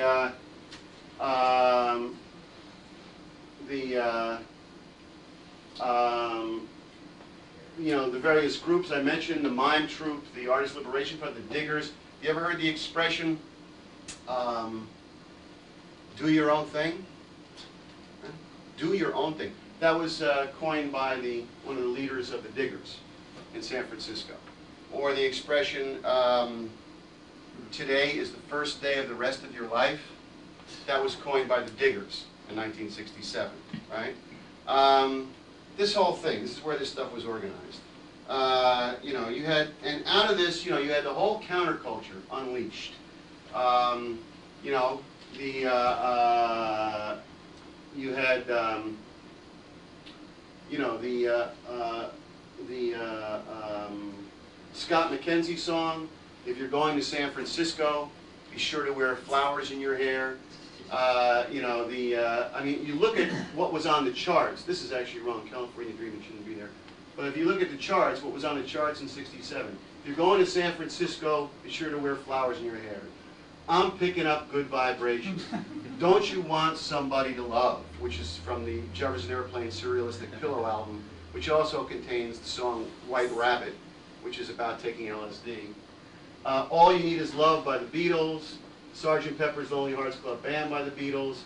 This is unleashed on the youth of America in '67. Unleashed. Another key cultural thing is The Graduate, the movie The Graduate. This movie, some people might remember this, they did a study of this movie. Because what they found is when they showed it to audiences, None of the adults liked it. They didn't like it. People over 30. But the teenagers went crazy for it, right? Now, if you remember the movie at all, there's a couple of things about it. First of all, what's the movie about? The movie's about a guy who has sex with his girlfriend's mother, right? And he's the hero of the movie. And in fact, at the end of the movie, the girl marries another guy. He comes in after the marriage is completed, and she and this guy, who had been having sex with her mother, run off together and get on a bus, right? That's what the movie's about. It also has this famous scene where he's talking to this older guy in the movie about his future, and the guy says, I have one word for you, plastics. You know, the plastic industry has a future. And of course, this summed it up, right? I'm not going to be part of a plastic culture. I'm not going to be an organization man. I'm going to, my feelings, my needs. You know, I'll do whatever I want. I'll have sex with my girlfriend's mother. You know, whatever you have to do. You know, to find personal fulfillment. This movie was incredibly popular. The Graduate. Incredibly popular. I'm not going to go through all this stuff. Hair opened in New York. The Age of Aquarius. One of the people in the play, in the cast, was Barry Maguire, the guy who wrote Eve of Destruction. Rolling Stone was founded. The Monterey Pop Festival, the first big rock concert in history. It's 1967. March on the Pentagon, the first big anti-war demonstration, with, among others, Allen Ginsberg. R.D. Laing's book, The Politics of Experience, is published. Another campus favorite in the 1960s and 70s, The Politics of Experience, which basically, R.D. Laing was a psychiatrist with the Tavistock Institute, and his basic theory is that we live in an insane world, and in an insane world, the only people who are sane are the insane. And he argued from the standpoint that insanity is sanity. Right? The first Super Bowl in 1967, for all you football fans there, this was part of transforming American culture into one of Roman Colosseum type spectator things, sports spectaculars. Right? So you had the spread of counterculture ideas in 66 to 69 on the college campuses. Some of the books that were popular. Hermann Hesse was republished. Hermann Hesse is a psychotic German writer whose books were republished in the 60s, books like Steppenwolf and others, massively circulated on college campuses. One of the more widely read was a book called Siddhartha. For those of you who don't know who Siddhartha is, Siddhartha was the founder of Zen Buddhism. About 2,000 years ago. Stranger in a Strange Land, all right, very wide, popular book.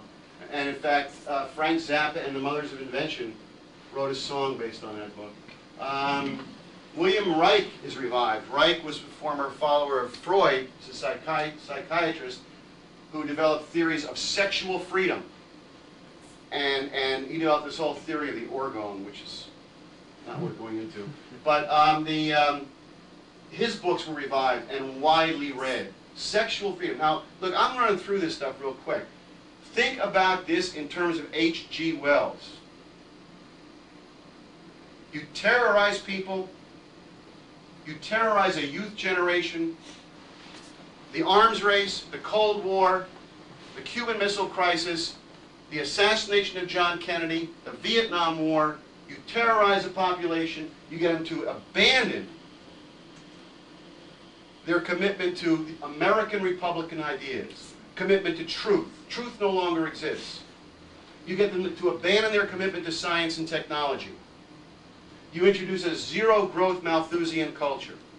And what do you keep people happy with? Eros. Eros. Occultism, the spread of occultism in the 60s. Transcendental meditation. The Beatles went over to see the Maharishi. Gurdjieff, Uspensky, Theosophy, Buddhism, I Ching. This all comes out of the Summer of Love. Organic food cults, macrobiotics. You know, some of you may remember this guy here. There he is. Mr. Natural. Mr. Natural. R. Crumb. Zap Comics. Keep on trucking. Right? They now make it for a screensaver for your computer. The original, the original organic farmer, all coming out of the Summer of Love.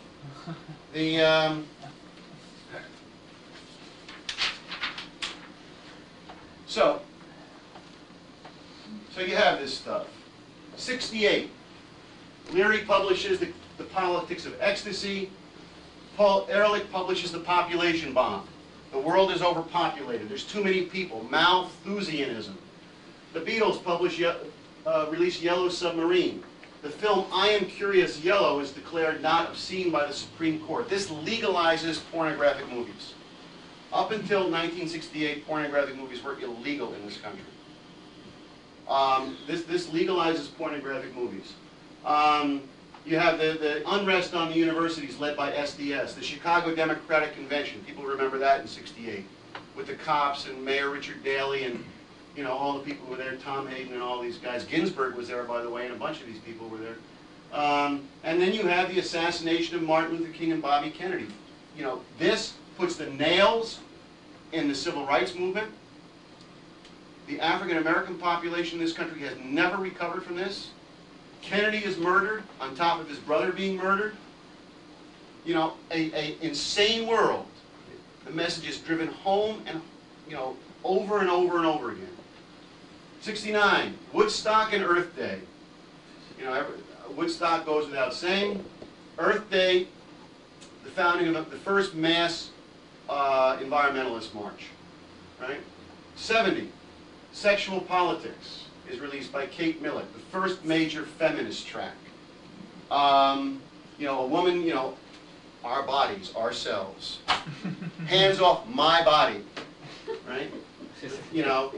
The identification of women, not with ideas and truth, but with their bodies, and with the fact that somehow women are, are not part of the human race, because there's no such thing as universal culture anymore. Women have their own culture.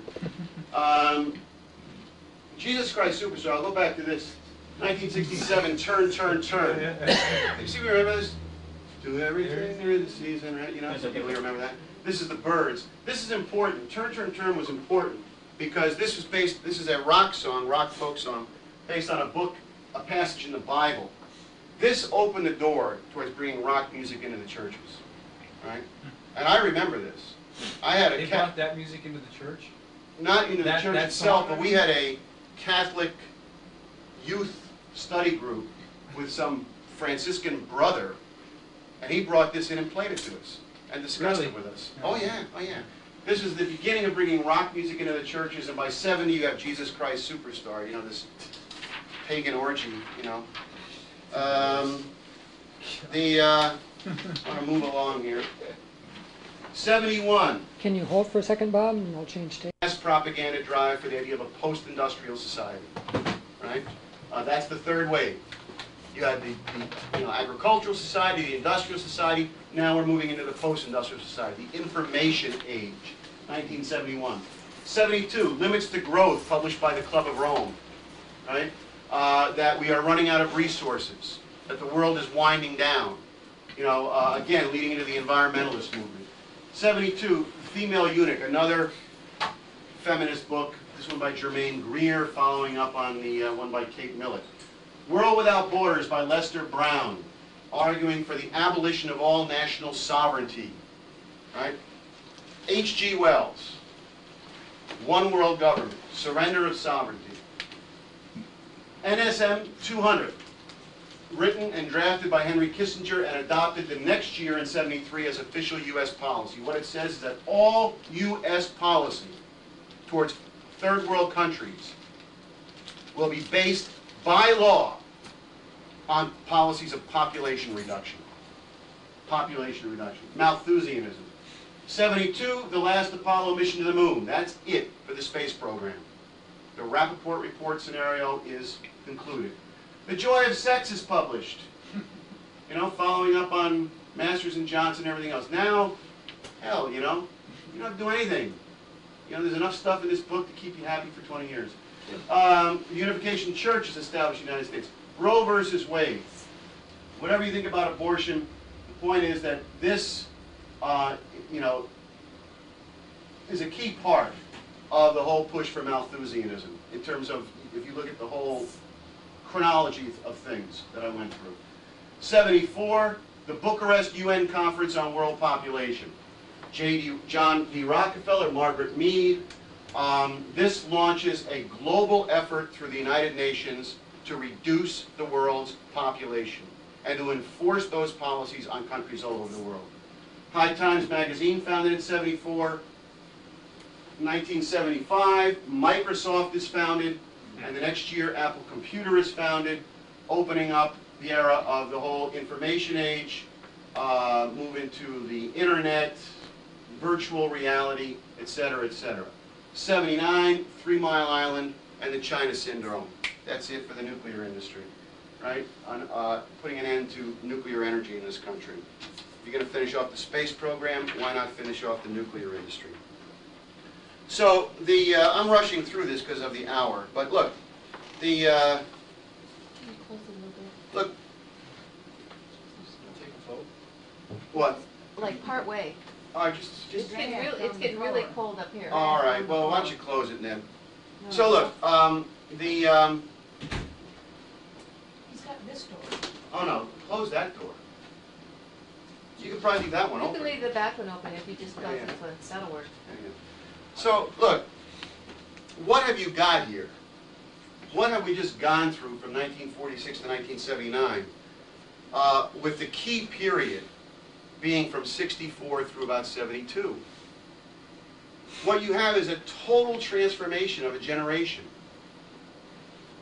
You have a generation which, I mean, if you think back to Wells, what Wells said, we're going to put an end to everything that America stands for by using nuclear terror to getting people to give up their national sovereignty, give up their commitment to scientific and technological progress. We're going to impose Malthusian policies of population reduction, zero growth, and we're going to keep people happy through sex, sexual freedom. Right. Now, this is what the baby boomers went through. This is what the reality, this is what exists today in the minds of baby boomers and their children, because their children don't know any better. It's an erotic delicatessen. That's what the world is all about. And you got to understand, eros is not just sex. Eros is object fixation, right? Think of a young child, a 2-year-old. Okay, well I'm gonna put something else up. Putting my eyes out. Okay, you think of a 2-year-old who wants a cookie. Want a cookie, Mom? And you won't give him the cookie because spoil its appetite, right? And the kid goes bananas.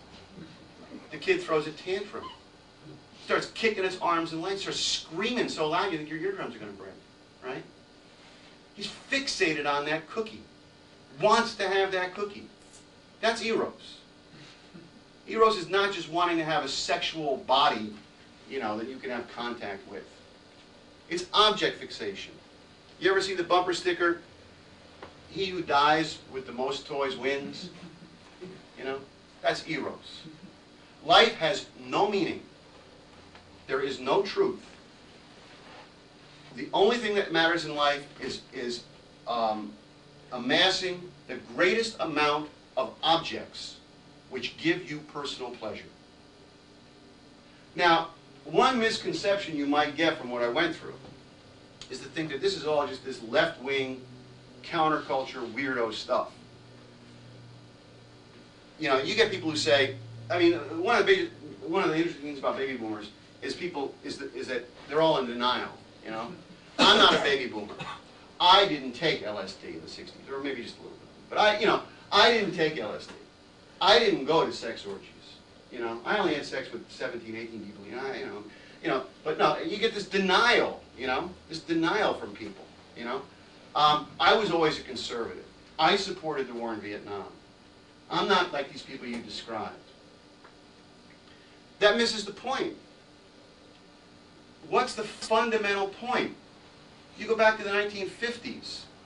Go back to the 50s. and the creation of the organization man in the United States, the retreat from Franklin Roosevelt's post-war perspective, the retreat from the United States having a mission in the world, which Kennedy revived with the space program and the Alliance for Progress and other things, briefly revived. 2.5 years, that's all he was president.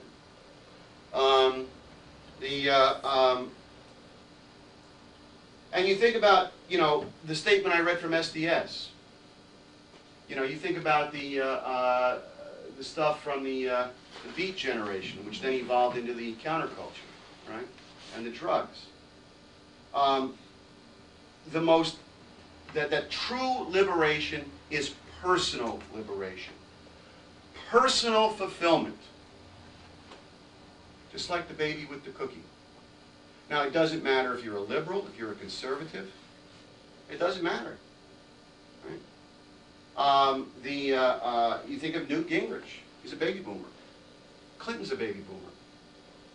Gore's a baby boomer. Janet Reno's a baby boomer.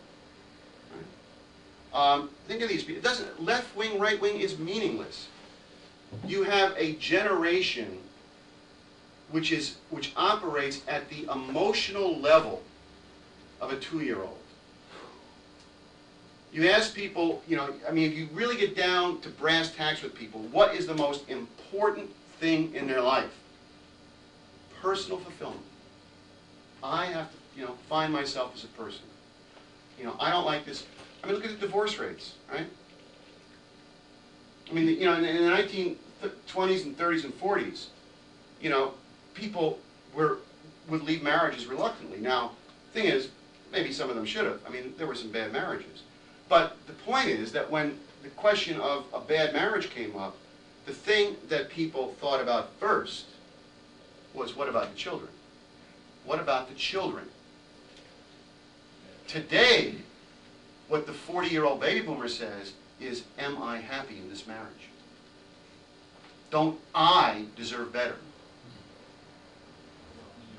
What about me? Me, me, me. That's the secret of the baby boomer. And it comes up all the time. All the time. It cuts through every political strata. It cuts through every walk of life. And it affects everyone who's under 50 years old. Everyone. There is a fundamental difference. There is a fundamental difference. The baby boomer's general orientation to his life and to the world around him is how it all relates to him. To me. Everything is conducted on the basis of that reference point. What about me? That's the baby boomer. And it's the same thing. Look, it's not just the left-wing weirdos, lesbians, gay rights activists. What about these fundamentalist Christians? The Promise Keepers. What's their shtick? You know? You know? I am going to be personally saved. To hell with people starving in Africa. To hell with the fact that we are facing the biggest financial and monetary crash in history. I'm going to be saved.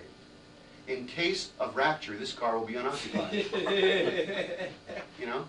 I have a, you know, have you accepted Jesus Christ into your heart as your own personal Savior? Are you personally saved? Do you have a meaningful personal relationship with Jesus? Are you going to personally be raptured? I mean, Kabila is murdering tens of thousands of babies in Zaire. But look, I've got to save. I have to be personally saved. I've got to spend eternity with Jesus. This is, you know, this is the baby boomer. You know, and you get it all the time. Look, it comes up in the organizing. I mean, there's some organizers here. I'm not embarrassed them. But, you know, it comes up in the organizing where people are having a hard time organizing.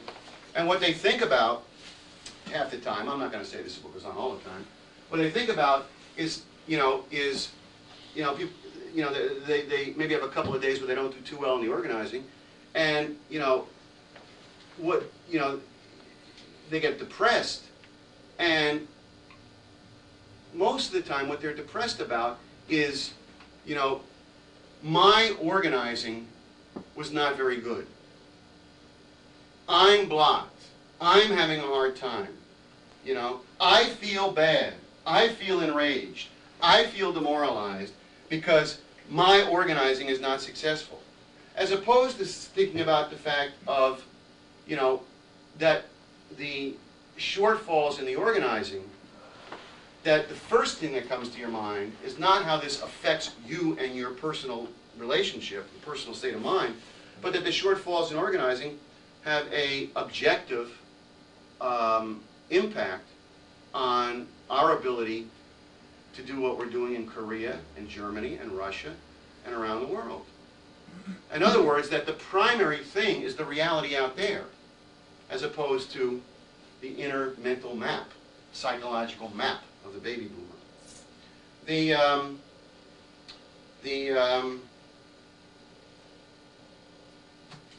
So I'm gonna play you a few things now.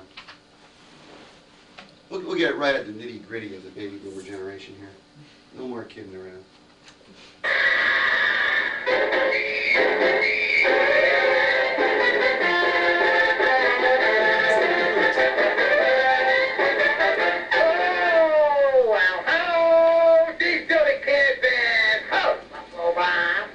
Mr. Doody, and boys and girls at home and kids in the gallery, let's go!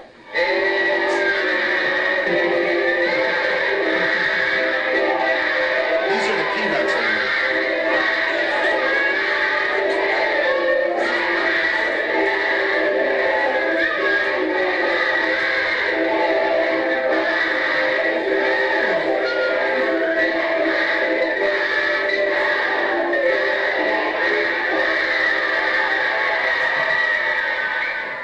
We have another one.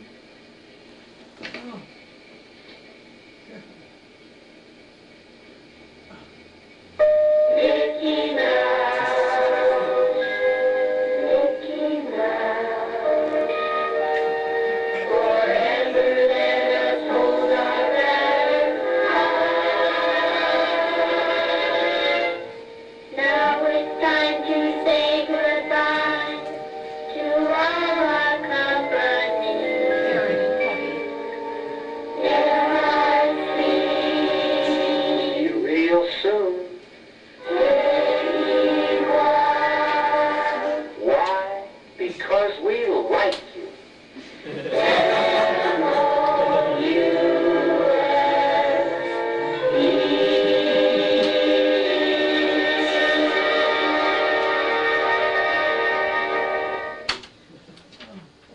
Look, what you are dealing with is an emotionally retarded generation. A generation which never grew up. Why? Because we like you. Or as Rodney King says, can't we all just get along? It's disgusting. You know, these infantile feeling states. It's like, you know, wanting to crawl back in your mother's womb. This is the baby boomer. No sense of fighting for truth. No sense of addressing problems that exist in the world. You know, no sense of fighting for science and technology. It's just an erotic paradise where it's always howdy-doody time. You know? They never grew up. When I say that baby boomers have an emotional level of a 3-year-old, I'm not, this is not hyperbole, folks. I mean it, you know. People who want to feel warm, people who want to feel good, you know, people who want to love each other, you know. No, not anymore. Oh, yeah. We got some more. You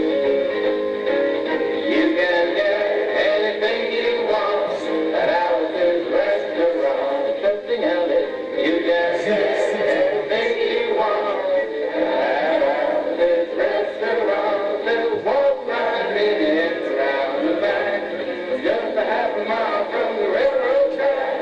And you can get anything you want at Alice's restaurant. At Alice's restaurant.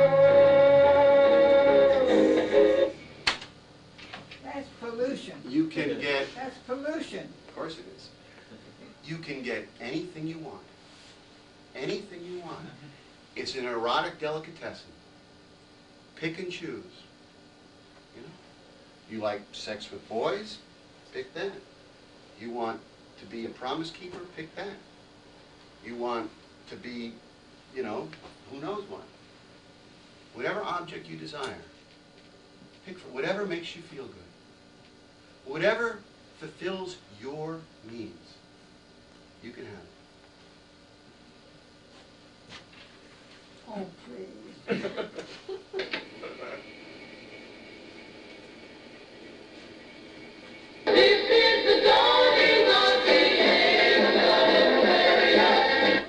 Now, I'm not gonna say much about that. This is to set up the next song, which is probably gonna offend a few people here, but this is obviously the age of Aquarius, which, you know, the 60s, drug culture, peace and understanding, enlightenment, all that stuff. Some people may know, this is from the musical Hair, which premiered in New York City, I think, in 1967. I had it up there, 67 or 68. I think it was 67. And this was the, you know, most famous song from the play. But here's a song that's also from the play, which maybe you haven't heard before.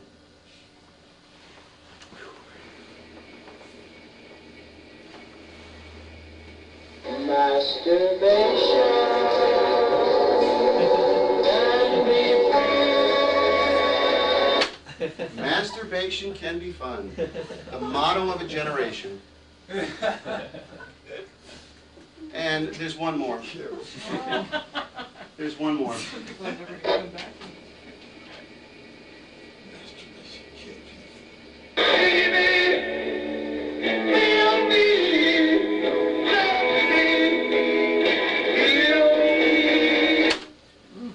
Now that's from Tommy, the Who's so-called rock opera. If you couldn't understand the words, it's see me, feel me, touch me, heal me. Now you'll notice that there's 8 words there, and 4 of them are me. And that 2 of the others are feel and touch. Right? You have to think this stuff through. You can, you know, this is not, you know, you have to think through what was done to this generation and the way it affects people on a fundamental level. It's one thing to, get all this stuff academically, but you have to understand that our generation and the children we raised are crippled, emotionally and psychologically crippled.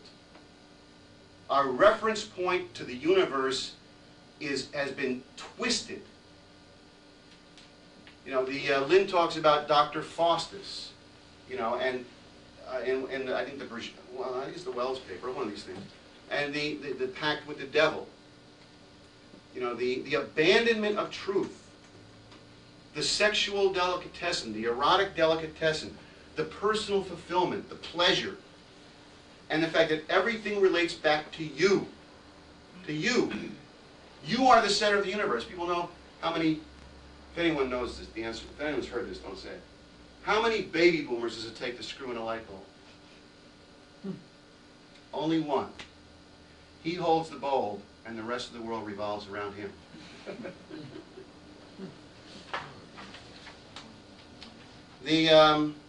So, you know, obviously today you have you have a lot of things that stem from this. You know, I mean, this absolutely psychotic notion of empowerment, you know, I mean, which you hear all the time now. I feel empowered. I feel empowered. You know, I mean, the world is collapsing. We are facing the biggest collapse of civilization in 500 years. But personally, you know, emotionally, I feel really empowered about my life. You know, the idea of victimless crimes, death with dignity, you know. You got this bumper sticker now, I'm not exactly sure who puts this out. Perform senseless acts of kindness and random acts of beauty. I mean, this is like the, you know, the recycled, retread, you know, summer of love crap, you know. And, you know, this is what people get day in and day out. People in Generation X have no concept of truth. None. They don't even have any concept that truth exists. They don't have any concept of what a nation is. You know, you cannot have an America without Edison, without the Wright brothers, without a mission, without things like the space program or third world development. America doesn't exist as a nation, and it won't exist.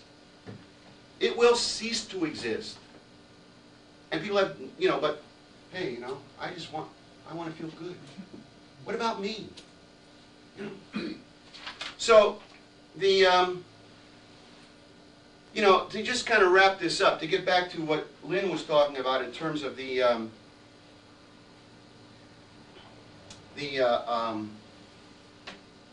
Vancouver summit and this question of going there.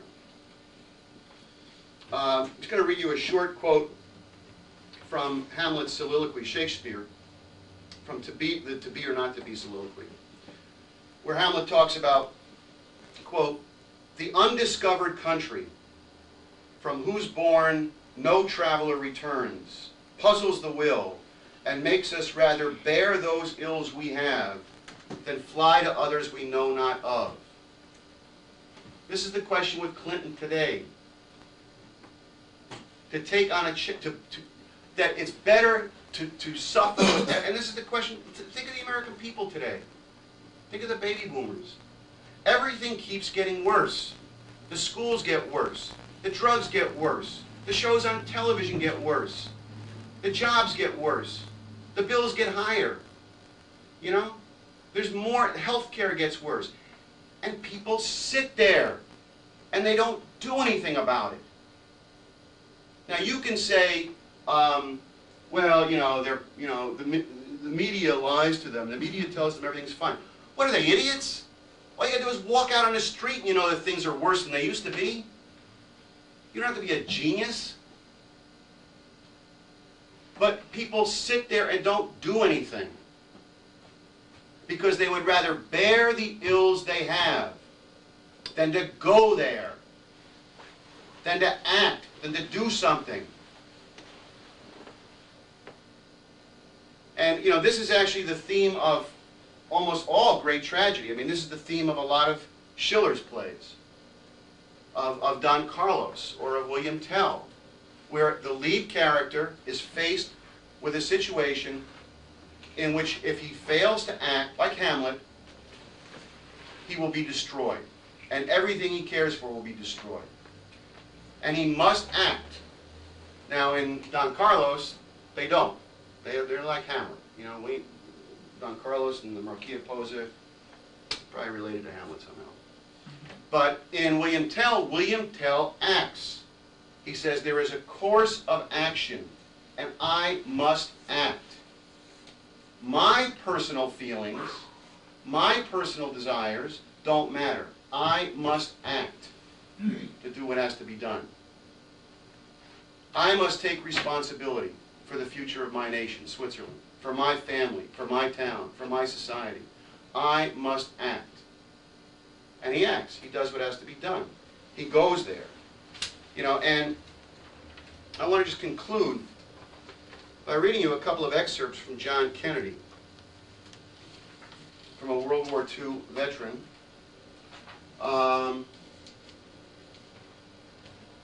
The first is from his inaugural address, and the second is from his speech at Rice University on the space program.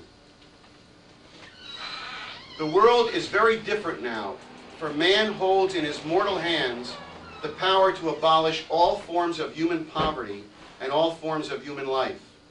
And yet the same revolutionary beliefs for which our forebears fought are still at issue around the globe. The belief that the rights of man come not from the generosity of the state but from the hand of God. We dare not forget that today that we are the heirs of that first revolution. Let every nation know, whether it wishes us well or ill, that we shall pay any price, bear any burden, meet any hardship, support any foe, any friend, oppose any foe, to assure the survival and the success of liberty. This much we pledge, and more. To our sister republics south of our border, we offer a special pledge, to convert our good words into good deeds in a new alliance for progress, to assist free men and free governments in casting off the chains of poverty. So let us begin anew, remembering on both sides that civility is not a sign of weakness. Let both sides seek to invoke the wonders of science. Together let us explore the stars, conquer the deserts, eradicate disease, tap the ocean depths, and encourage the arts and commerce. In your hands, my fellow citizens, more than mine, will rest the final success or failure of our course. Since this country was founded, each generation of Americans has been summoned to give testimony to its national loyalty. The graves of young Americans who answered the call to service around the globe surround the globe. Now the trumpet summons us again, not as a call to bear arms, though arms we need, not as a call to battle, though in battle we are, but a call to bear the burden of a long struggle, year in, year out, rejoicing in hope, patient in tribulation, a struggle against the common enemies of man, tyranny, poverty, disease, and war itself. Can we forge against these enemies a grand and global alliance? Will you join in that historic effort? In the long history of the world, only a few generations have been granted the role of defending freedom in its hour of danger. I do not shrink from this responsibility. I welcome it. I do not believe that any of us would exchange places with any other people or any other generation. The energy, the faith, the devotion which we bring to this endeavor will light our country and all who serve it, and the glow from that fire can truly light the world. So my fellow Americans, ask not what your country can do for you. Ask what you can do for your country. My fellow citizens of the world, ask not America will do for you, but what together we can do for the freedom of man. Now a couple of short quotes from his speech on the space program.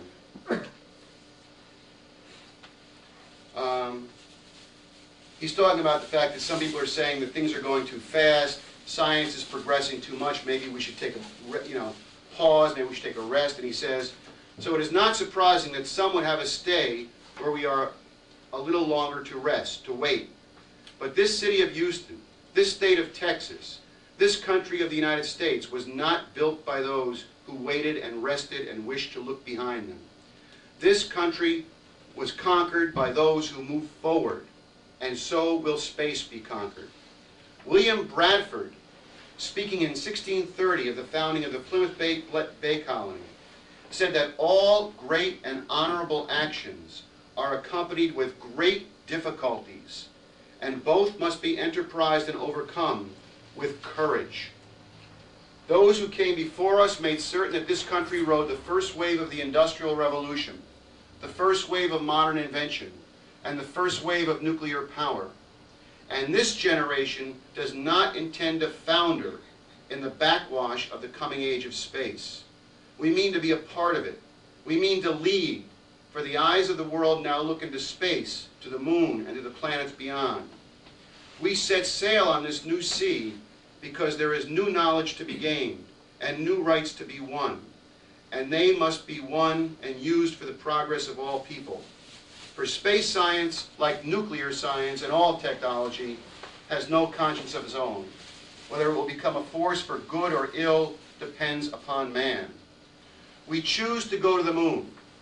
We choose to go to the moon in this decade and to do the other things, not because they are easy, but because they are hard. Because this goal will serve to organize and measure the best of our energies and skills. Because that challenge is one that we are willing to accept, one we are unwilling to postpone, and one which we intend to win, and the others too. It is for these reasons that I regard the decision last year to shift our efforts in space from low gear to high gear as among the most important decisions that will be made during my term in office. Well, I'm not going to read all this, it's getting late. I'll just read the last paragraph. Space is there, and we're going to climb it. And the moon and the planets are there, and new hopes for knowledge and peace are there. And therefore, as we set sail, we ask God's blessing on the most hazardous and dangerous and greatest adventure on which man has ever embarked. So that was in 1962, and a year later Kennedy was dead. Right? 5 years later you had the Summer of Love, 2 years after that Woodstock, and everything we've seen since. And you think of the qualities that he talks about. We go there not because it's easy, because it's hard. We will meet any challenge, any danger. We will lead. We will triumph. Right? And you think of the situation we're in today, where our society is collapsing. Our culture is decadent. We're going into a dark age. We're facing a blowout of the monetary system. And people don't act. Because truth has no meaning.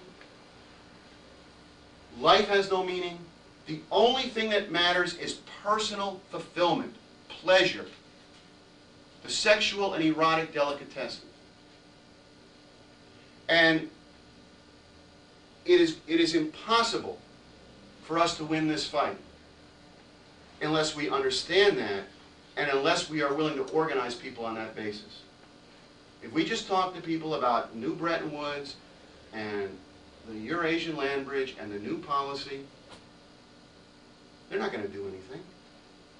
They're not going to do a damn thing. Nothing. Because they're not interested in it.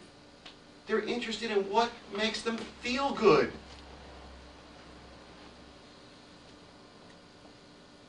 So that is what has to be addressed in people. You've been brainwashed. You've been corrupted. You know, you belong to a generation which is morally and emotionally retarded and repressed. Your emotional and psychological development never got past the first grade. You're the center of your own universe because of what was done to you and to your generation. And unless we organize people in that way, we are going to be incapable of mobilizing the movement of people we need to win this fight.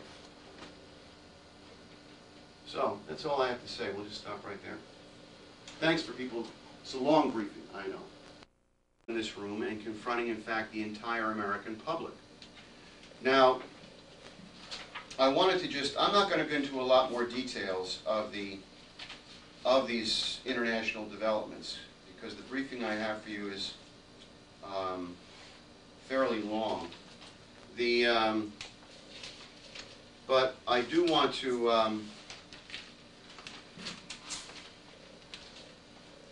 just go back to situate what I'm about to say. I want to go back to the article by LaRouche that was in this EIR, the December 5th EIR, which we still have copies of in our literature room. This was discussed at a previous meeting, I believe. This is the article entitled, "So the Mountain Will Come to Clinton."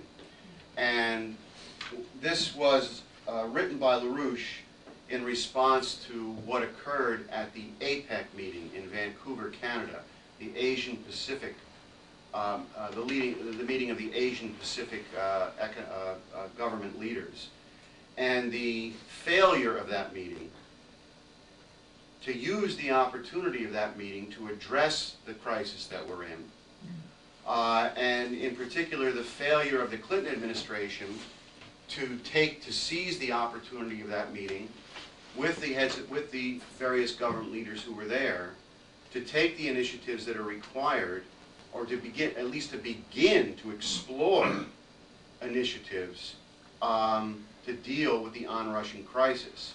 And LaRouche wrote this response to the meeting, essentially dealing with the failure of leadership that occurred there. And I'm just going to read to you about 3 or 4 paragraphs out of this. It's 3 pages long, but I'm going to read to you just a couple of excerpts from it. It goes as follows. The essential outcome of the Vancouver meeting of APEC is the refusal of the President of the United States, President Clinton, to visit that mountain referenced in the famous speech of the Reverend Martin Luther King. That mountain has a way of dealing with those who attempt to ignore it, as President Clinton did before and during the APEC conference. Soon, that mountain will visit President Clinton. This time, he will not be able to pretend to ignore it. There is a characteristic behavioral peculiarity among the majority of baby boomers, or in Europe, the so-called 68ers, and their children. This sort of negation was typical of the existentialist transvaluation of values which dominated the student population of our universities during the passage through the Vietnam years of 1964 to 1972. Here in the United States, this pathological trait is expressed commonly by the expression, "Don't go there." The President of our United States, like all heads of state, is confronted by two horrifying choices.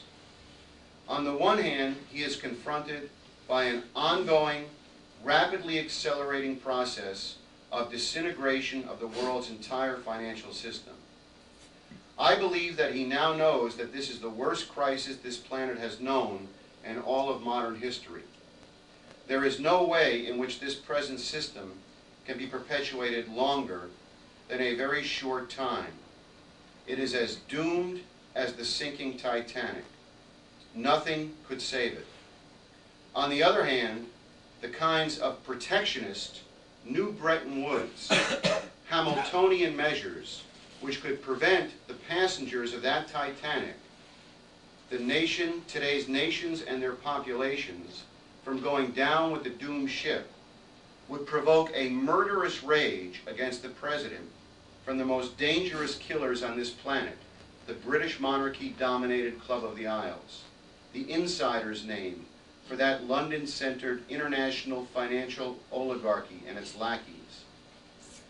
The apparent White House reaction to this dilemma, when someone says, "Let us discuss publicly the worst financial crisis in modern history now hitting us," their response, "Don't go there." In respect to all among those contributing causes which make the present international financial crisis systemic as opposed to cyclical, the origin of the present crisis is changes in cultural values which are introduced to a majority among students as the 1964-1972 at the 1964-1972 university campuses. These changes, away from the tradition of fostering investment in scientific and technological progress for increasing both the productive powers of labor and for demographic improvements in households, are the entirety of the distinctive causes for a systemic world crisis at this time. It is the persisting influence of these cultural changes during the recent 30 years which is entirely to blame for the world's present state of misery. That is the source of the most relevant external pressures. The two generations, called in the United States baby boomers and Generation X, which now dominate the adult population and its opinion formation, are the internal peer group pressures faced by nearly every member of those two generations. The myth of the golden generation is typical of the most deadly expression of those peer group pressures.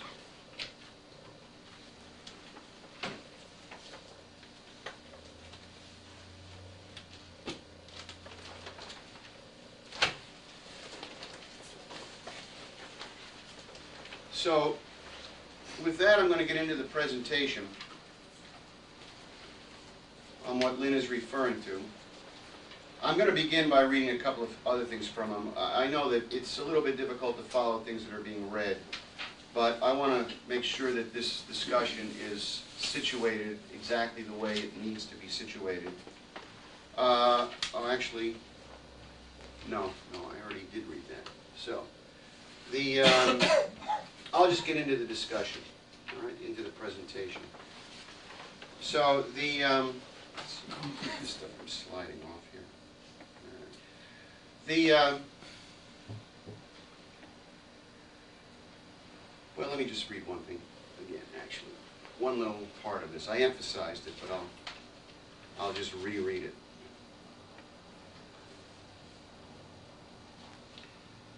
It is the persisting influence of these cultural changes, that is, the cultural changes that took place between 1964 and 1972,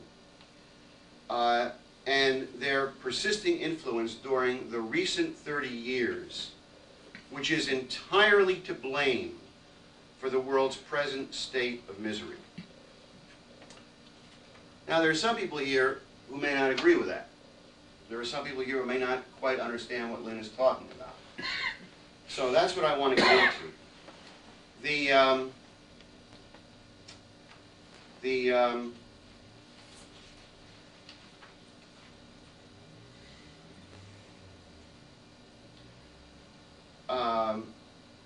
I want to just begin by referencing the situation that existed in 1945 at the end of the war. Some people here are old enough to remember that. They lived through it. Others heard about it. But the essential thing is that what was the dominant culture? What was the feeling among the American people at the close of the war in 1945? Well, the primary thing was a sense of great optimism. America had just won an enormous victory, a victory over two powerful enemies, Nazi Germany and Tojo's Japan. We had done that. It had been an American victory. Everyone knew that. America was emerging from the war in a situation, in a position to essentially dominate the post-war era, and it was clear to everyone that if we could do what we had done between 1941 and 1945, that essentially anything was possible for this country to accomplish in the post-war era. You had the plans of Franklin Roosevelt for the post-war era. Now, this is something which maybe most Americans didn't know about, but it's clear what Roosevelt's perspective was. This is laid out in the book by Roosevelt's son, Elliot Roosevelt, As I Saw It, and it is not just, it has been corroborated in enough other sources, documentary sources, that it's clear this is not just Elliot Roosevelt's personal view. That Roosevelt's plan, and he spelled this out in a number of talks, in a number of meetings with Winston Churchill and elsewhere, Roosevelt's plan for the post-war era was to put an end to colonialism, to abolish the British Empire, the French Empire, the Dutch Empire, the Portuguese Empire, to liberate all of the colonies, not to allow the British and the French to go back in and reoccupy their colonies, to go into these countries and to develop these countries, to work with these countries as partners, to develop them with American technology, with American know-how. And in fact, Elliot Roosevelt reports on one meeting between Franklin Roosevelt and Winston Churchill, where Franklin Roosevelt lays out a map on the table, a map of Africa, and starts showing Churchill on the map where in all of these British colonies, former British colonies, that the United States was going to go in after the war, where they were going to build dams, hydroelectric projects, schools, universities, roads, ports, and basically help these countries enter the modern era, enter the 20th century. That was the potential. That was what was possible. And everybody knew it. I want to actually just read to you the opening stanza from a poem by Friedrich Schiller, a poem some of you might be familiar with called The Artists, which was written at another point of optimism, written at a time in the wake of the American Revolution, which Schiller was a great supporter of, in which Schiller at that time expressed the hope for what he saw as the emergence of a truly modern era where the potentiality of man could be realized. And it goes as follows.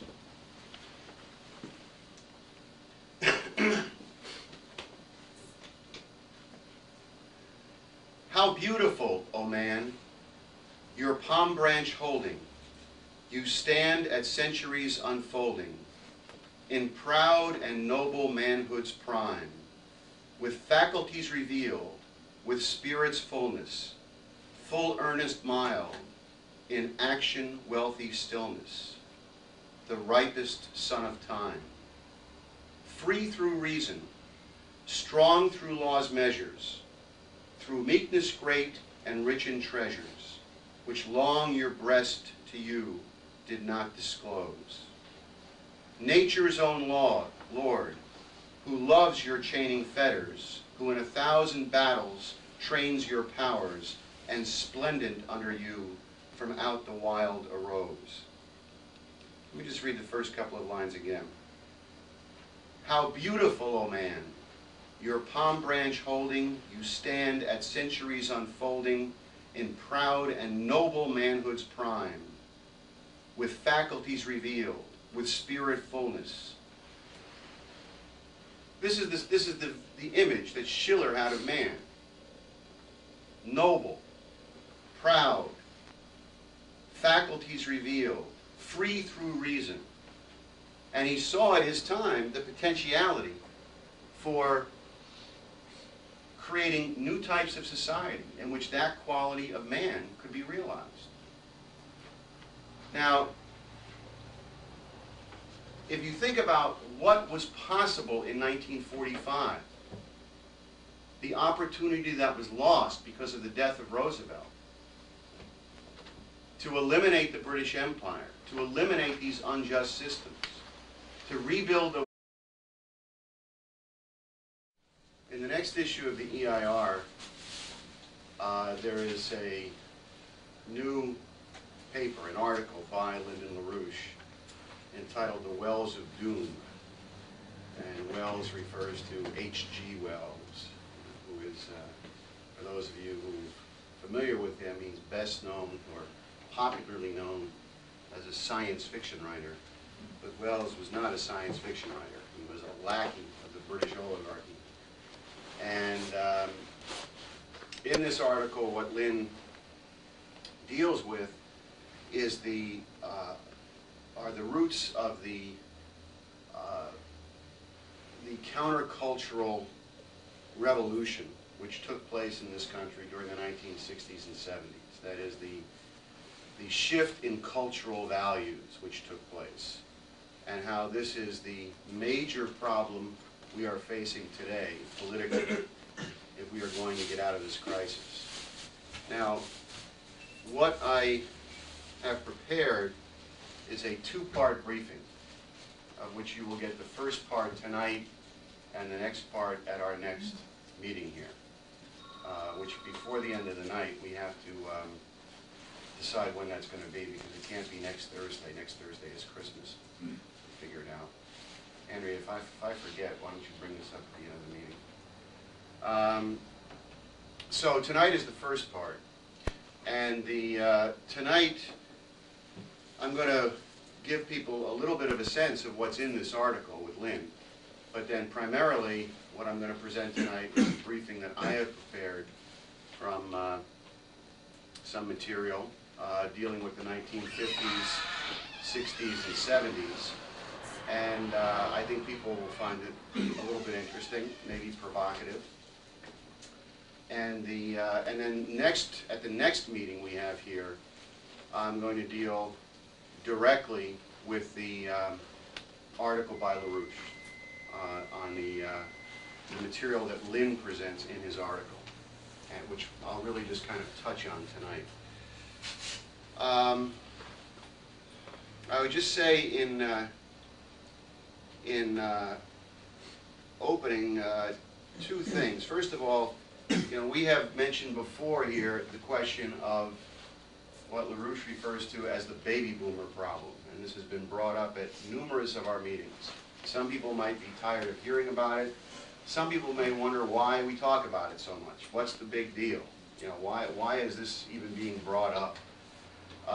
Well, I hope between tonight and the second half, whenever our next meeting is, that the importance of this issue will become apparent to people. Everyone here is either a baby boomer, has a parent who's a baby boomer, or has children or nieces or nephews who are baby boomers. I would hazard that guess. So this is not something which is irrelevant to anybody. The other thing that I would just say is that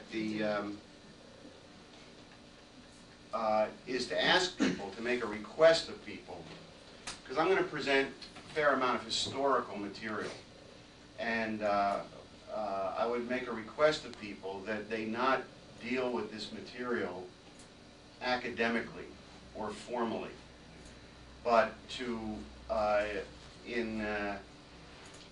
in reflecting on some of the ideas that are presented, to take those inside of yourself and to think about how this relates directly to you on a fundamental level.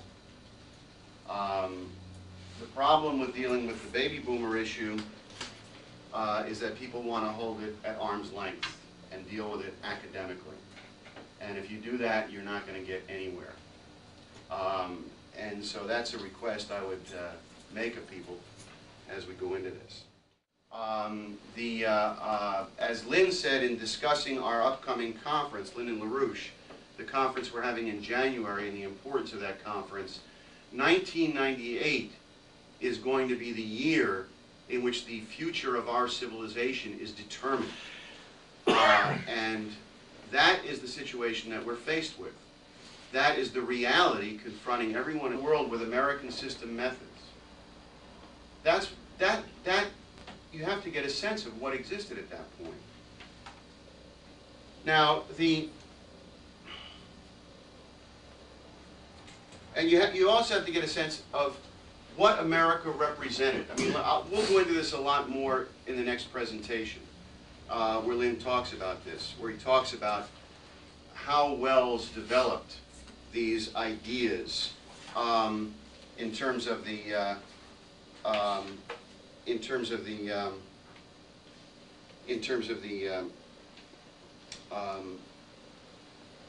well, I'll actually just go into it a little bit right now. Wells was writing around the turn of the century and into the 1920s and 30s. H.G. Wells was not a science fiction writer. He was a member of the British Round Table, the Coefficients, the Fabian Society, together with Bertrand Russell, Alfred Milner, and others. He was a leading kind of paid agent or lackey of the British oligarchy. These were the geopoliticians. These were the people who developed grand strategy, among other things. And although I'm not going to go into it in depth tonight, beginning in 1901, Wells began to write a series of books. The first of these was called Anticipations. And in these books, what he lays out is a strategy to destroy everything the American Republic stood for. They recognized that the spread of what they consider to be the American virus, the republicanism and the nationalism that America represented, the tradition of Abraham Lincoln that America represented, was beginning to spread around the world.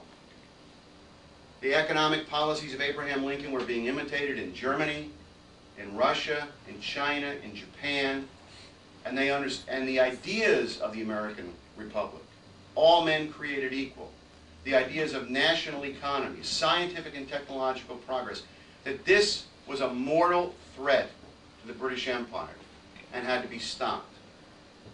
In his writings, Wells developed a four-part plan for how this could be accomplished. Number one, the development of nuclear weapons, weapons of mass destruction. And he's actually talking about this before World War I. The development of nuclear weapons, weapons so terrible,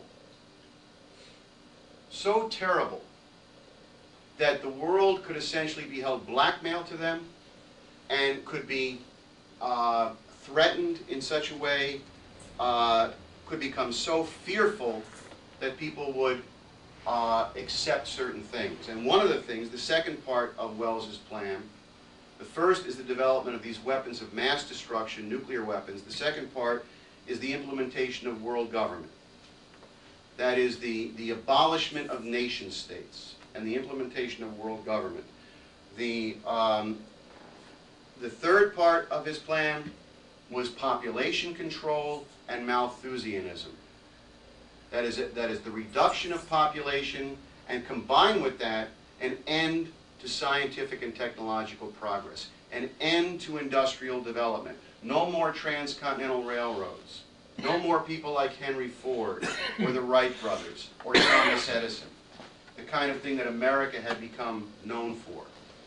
And then the fourth part of his plan, which gets right at the heart of the 1960s, is that under these conditions of nuclear terror, world government, Malthusianism, population reduction, an end to industry and science, to keep the population in its place, to keep people happy, was the abolition of all sexual restraint. Free love and, what Wells called sexual freedom. And that was the plan. And essentially what was done, and if you look, for instance, at someone like Lord Rees-Mogg today, who we've discussed Lord Rees-Mogg, and his ideas that in the future, in the information society, what you will have is a society where maybe 5% of the population, maybe